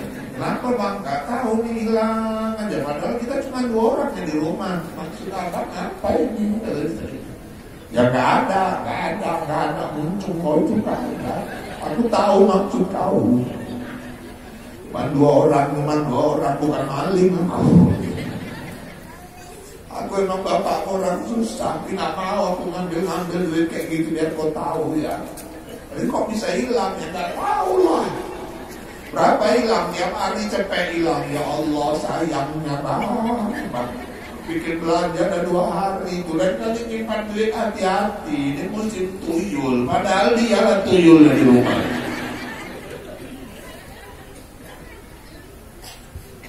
Oh Bapak Ibu yang dirahmati Allah. Suami bawa berkah, istri bawa berkah. Kita mau harta yang bawa berkah. Harta yang bawa keberkahan itu Ustaz, wa mimma razaqnahum yunfiqun. Ini penutup. Dikaji kita di sini. Kalau mau jauh wabah, sedekah kepadanya. Orang tua dulu kalau mimpinya gak enak, bikin nasi urat, bubur merah putih, antar-antarkan ke tetangga. Gak ada kejadian apa-apa. Yang menyelamatkan bukan urat sama bubur merah putih, sedekah. Kadang-kadang mau sedekah pelit. Nyumbang maulid 5.000, bawa anak 6. Kenduri modalnya berapa? Tumpur panitia. Yang acara dekat tidak tempat kecil, nanya uang desa. Lain kecil pun ikut susah juga. Padahal orang Islam ini kalau nggak pelit-pelit ya apa yang nggak bisa kita buat. Bu, sekarang ginilah, saya ajak kaji, saya bukan mau ngompori, cuma mau ngajak ibu berpikir. Si suami cari uang, dikasih ke ibu. Ibu ini memang manajemen paten, belajar terpenuhi semua, kebutuhan terpenuhi, ibu masih bisa nyimpan lagi. Ya Allah, cerdas nih istri, pintar, sarjana ekonomi. Alhamdulillah, sampai 300 juta bisa ibu simpan, 400 juta, tapi ibu cuma simpan-simpan doang. Tep, meninggal. Untuk apa itu 400 juta? Saya tanya dulu, untuk apa? Nikmati nggak sempat. Ujung-ujungnya begaduh anak rebutan yang 400 juta. Sampai nggak cakapan anaknya, sampai nggak berteguran. Menantu sama menantu saling bermusuhan, menjerit di dalam kubur. Di dalam kubur terkejut, kok gelap kali ya? Kok sempit kali kuburanku ini? Kok sampai putus-putus semua tulang-tulangku ini terjepit tanah? Kenapa? Karena uang dikumpul-kumpul, gak pernah mau beli lampu untuk kuburnya. Kemana? Sedekah ke masjid. Gak pernah mau melapangkan kuburnya. Kenapa? Karena gak mau bantu masjid, gak pernah mau bantu madrasah, gak pernah mau bantu fakir miskin.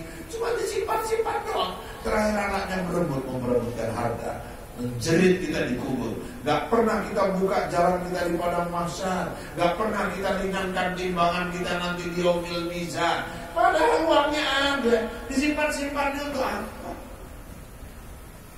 Mati, dibawa pun.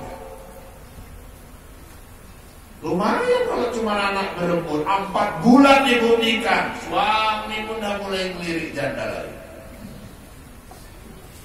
Kawin orang 5 janda, dia yang nikmati 400 juta tadi.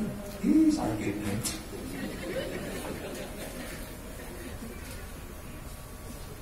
Dua bulan nikah beli NMAX baru orang itu, pakai duit ibu simpan tadi. Boncengan orang itu naik kereta, pegangnya perut laki ibu, melewati kuburan ibu. Istri barunya nanya, mana kuburan istri abang? Itu nunjuknya pakai kaki. Udah mau saya mau simpan uang itu. Antarkan ke masjid, antarkan ke madrasah, lapangkan kubur dari sekarang, beli lampu untuk kubur kita sekarang, lempangkan jalan kita di padang mahsyar. Ada kita simpan nggak kita bawa mati. Dunia ini sebentar. Berapa lama sih? Gak ada orang gak mati. Kalau orang bisa gak mati karena kaya, Pak Harto kok tidak? Jalan di Medan orang paling kaya Pak Haji Hanif baru meninggal. Kalau orang karena kuat bisa gak meninggal, Muhammad Ali meninggal. Juara dunia itu. Kalau orang bisa gak meninggal karena jenderal, 7 jenderal disikat PKI, selesai. Kalau karena alat rumah sakit canggih bisa menghindarkan kematian, istri Pak Habibie bawa sampai ke Jerman, alat lengkap semua, meninggal juga. Olga sampai ke Singapura, miliaran habis, berbulan-bulan dirawat, meninggal. Kalau karena orang pintar bisa gak mati, Pak Habibie meninggal. Kalau dokter-dokter bisa gak mati karena dia tahu resep, Dokter Ozi yang ditransit, muda, ganteng, tahu resep, kena kanker getah bening, meninggal. Oh, sakit apapun Ustaz, yang penting ada obat. Kalau karena obat orang bisa nggak meninggal, yang punya apotik kok pada meninggal. Kalau karena cantik orang bisa nggak mati, mantanmu itu Julia Perez meninggal juga. Nggak ada, semua kita bakal ke sana. Lempangkan jalan, lapangkan kubur, terangi kubur. Dengan apa Ustaz? Perbanyak sedekah. Kita takut wabah, kita takut musibah. Salah satu penangkalnya sedekah. Tahun berapa dulu di Sergi, di Perbaungan, kejadian angin puting beliung, rumah-rumah habis, kap-kap sek berterbangan semua. Yang selamat 3, masjid, madrasah, sama rumah nenek-nenek. Datang pegawai camat, Nek. Subhanallah, Nek. Semua hancur ini. Rumah nenek kok bisa selamat? Apa amalannya? Inilah, memang ustaz-ustaz tuh gak salah juga, sedekah juga memang. Sedekah dia. Pakai dulu masih hidup tiap Jumat. Kalau ke masjid pasti bawa 2 lembar. 1 lembar masuk ke kotak infak, 1 lembar dia selipkan di bawah senjata. Kok di bawah senjata, Nek? Dia gak mau dia tahu siapa yang dapat uang itu. Dan dia gak mau yang dapat uang itu tahu itu uang siapa. Sekarang dia udah meninggal. Aku lah yang meneruskan. Tiap Jumat aku sedekah. Kami gak kaya, tapi kami tetap bersedekah di setiap Jumat. Datang angin puting beliung. Habis ini semua. Rumah kami selamat. Jadi sedekah yang menyelamatkan nenek dari angin puting beliung. Iya. Ada satu lagi. Apa nenek? Rajin-rajinlah minum jamu tolak angin. Kata nenek itu juga. Minum jamu tolak angin pun menghindarkan angin puting beliung juga. Jadi ini kadang-kadang diedarkan kotak infak, ya Allah. Lama kali milih dari yang paling kecil. Sedih kotak infak itu. Yang masuk asli gambar-gambar Fatimura sama Imam Bonjol. Ingin kali jadi masuk di Soekarno-Hatta. Jarang kali Soekarno-Hatta masuknya nanti ke kedai kopi, tempat-tempat minum kopi, makan mie 100. Kotak infak enggak Fatimura, Imam Bonjol. Pernah kejadian Bapak Ibu di Medan, ada orang sholat Jumat pakai batik, pakai celana li, apa pakai koko, pakai celana li, jeans. Kantongnya sempit, diedarkan kotak infak, dia ketiduran. Pas di depan dia berhenti orang dia ketiduran. Senggol kawannya, bang, refleks, larinya dompet. Ya orang sempit, rak larinya. Lupa gak ada uang kecil. Mak nembus. Lu capek paling puluh. Apa mau tiduran tadi bodoh kan? 20 enggak ada. Enggak masuk kan, enggak mungkin. Udah narik dompet kanan kiri dan emang dia semua. Hebat. Taruh nyari 20 kan. Mungkin juga kalau masuk dia. Aduh, kalau menang lah, limpul. Ampun, limpul. Melipatnya lama kali lewat kalimpul berat kali. Masukkan, geser, tengokinya ke kotak dari dalam. Lewat limpulnya ya. Mutar di belakang, ditengoknya lagi belakang gitu. Pas di belakang sebelah kanan dia, Pak, dipukul dia. Tetangganya belakang rumah kerja moncok-moncok nggak jelas, 100.000 masih. Liriknya gitu. Kalau kita kayak mana? Terpukul kata saya. Aku limpul aja kok dia kerjanya nggak jelas 100. Ya enggak. Sok paten. Ijik. Moncok aja pulang sholat Jumat di tangga masjid, dipukulnya bahu kawan paten kau. Kenapa? Gaya kau. Kita boleh sedekah banyak, sesuaikan. Kau anak masih pada sekolah, kerjamu gak tetap. Apa kok mesti cepet? Apa masalahnya? Kau tadi infak tengok 100. Kok kau yang merepet, aku yang masuk ke kota infak? Ya disesuaikan. Kalau gak tahu cerita jangan ikut cerita. Gak tahu cerita apa? Ini biar kau tahu waktu kau narik tadi dompet uangmu jatuh cepet. Aku masukkan aja bantu ke kota infak. Jadi tadi uangku itu, iya, mampuslah cepet limpul ya Allah. Nyesal dia cepet limpul. Kenapa dia nyesal? Karena kebodohannya. Padahal yang 150 itu yang pasti nunggu dia di akhirat. Yang di lemari, yang di bank dia simpan, belum tentu nolong dia di sana. Yang menolong, wa mimma razaqnahum yunfiqun. Bapak Ibu, akhirnya 2 jam juga. Kalau jangan sampai 2 jam setengah. Kalau bapak mau ibu kan tugas cuma dengar, cocok, antu, gak cocok, geleng, lucu, ketawa. Penderitaanku kayak apa di sini kan ibu gak tahu. Pikirnya gak udah basah luar dalam. Intinya Bapak Ibu tegakkan tauhid. Sekali la ilaha illallah sampai mati tetap la ilaha illallah. Sembahlah Allah. Minta tolonglah hanya kepada Dia. Jangan pernah buruk sangka kepada Dia. Dan selanjutnya, kalau kita ingin hidup sehat, hidup sehatlah seperti Nabi. Bahagiakan hati, tenangkan pikiran. Hidup jangan mencari masalah. Jangan takut masalah. Bila datang masalah, selesaikanlah masalah. Karena Allah memberi satu problem ujian, pasti lengkap dengan kunci jawabannya. Tinggal kita yang mencari kunci jawaban itu. Kebahagiaan kuncinya adalah keberkahan. Carilah barokah. Bukan masalah banyak. Berkah zainul khair, sesuatu yang mendatangkan kebaikan. Kita mau umur yang berkah, mau anak-anak yang berkah, mau suami istri yang berkah. Kita juga mau harta yang berkah. Yang mana Ustaz?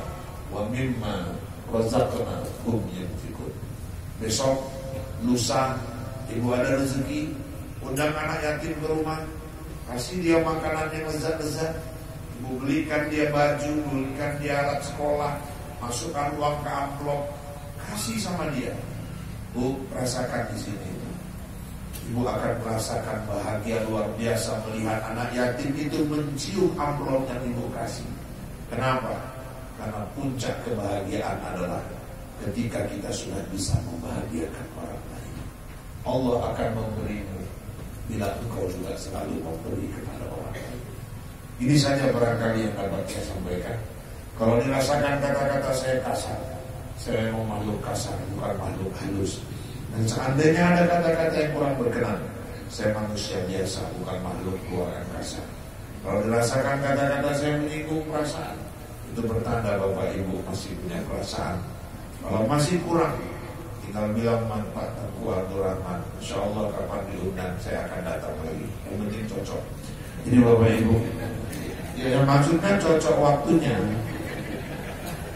Ini kan kami cerita sama Pak Abdul Rahman ini udah lama ini, menyetel-nyetelnya kapan, cocok waktunya, bukan cocok yang lain-lain. Ini kalau bilang cocok kok bayangannya amplop. Aku gak seburuk yang kau kira. Dulu ayah saya 2004 meninggal, 2003 dia pesan, Irfan, aku ikhlas kau jadi pendakwah. Tapi satu pesanku, apa itu Pak? Kalau kau diundang orang, jangan pernah kau menghargai dirimu ya. Aku gak suka. Kalau ditanya orang, berapa kami kasih Ustaz, jangan pernah kau jawab itu. Itu sama aja kau jual ayat Allah. Anakku, keturunanku gak ada yang menjual ayat. Gak berkah ilmu nanti. Berdosa itu. Kalau ada Ustaz menyampaikan bayaran sekian, namanya dia jual ayat. Saya ceritakan kawan-kawan di binti Ustaz. Abahku dulu bilang, dosa kalau ada Ustaz pakai tarif, tentukan harga, sama aja dia jual ayat Allah. Dia bilang sama kawan-kawan, emang berdosa Ustaz. Lebih berdosa lagi pun tak bayar. Orang begitu. Nah, yang terakhir tadi kawan yang bilang, yang pertama tadi kan abah saya yang bilang gitu. Itu menceritain aja, gak ada masalah apa-apa. Jadi bapak-bapak, ini bukan dirahmati Allah. Demikianlah informasi aktual, faktual, tajam dan terpercaya yang dapat saya sampaikan melalui liputan 6 SCTV malam ini. Mudah-mudahan yang saya sampaikan bawa manfaat buat kita semua. Saya Rahul, Anjeli, Ica, Tapasya, Taki, Gopi, Marcel, Suci, Aldebaran, Andin, dan seluruh kerabat kerja yang bertugas mohon diri di hadapan Anda. Kita bertemu kembali dari waktu lain kesempatan 6 dalam gelombang yang sama dalam acara berpacu dalam ibadah. Waduh yang buah kenondong, sekian dulu. Belum cendrawasih. Cukup sekian dan terima kasih. Kue bangkit, si kue loyang, kacang tojin, si kue bawang.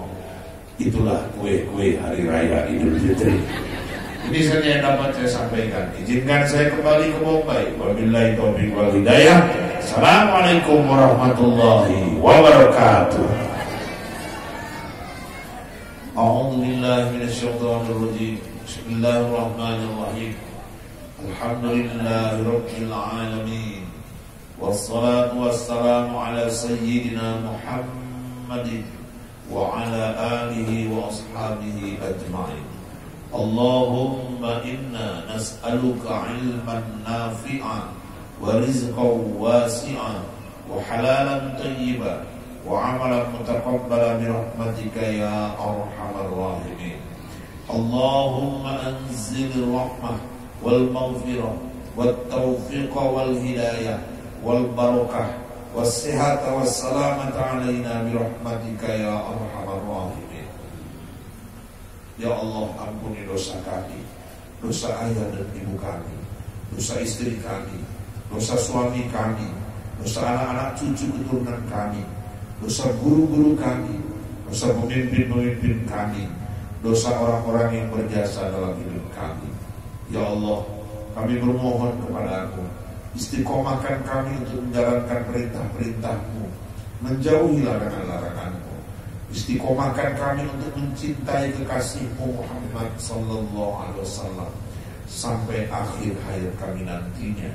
Izinkan kami bertemu dan menatap wajah beliau di yaumil akhir, ya Allah. Izinkan kami bersama-sama beliau masuk ke dalam surga-Mu.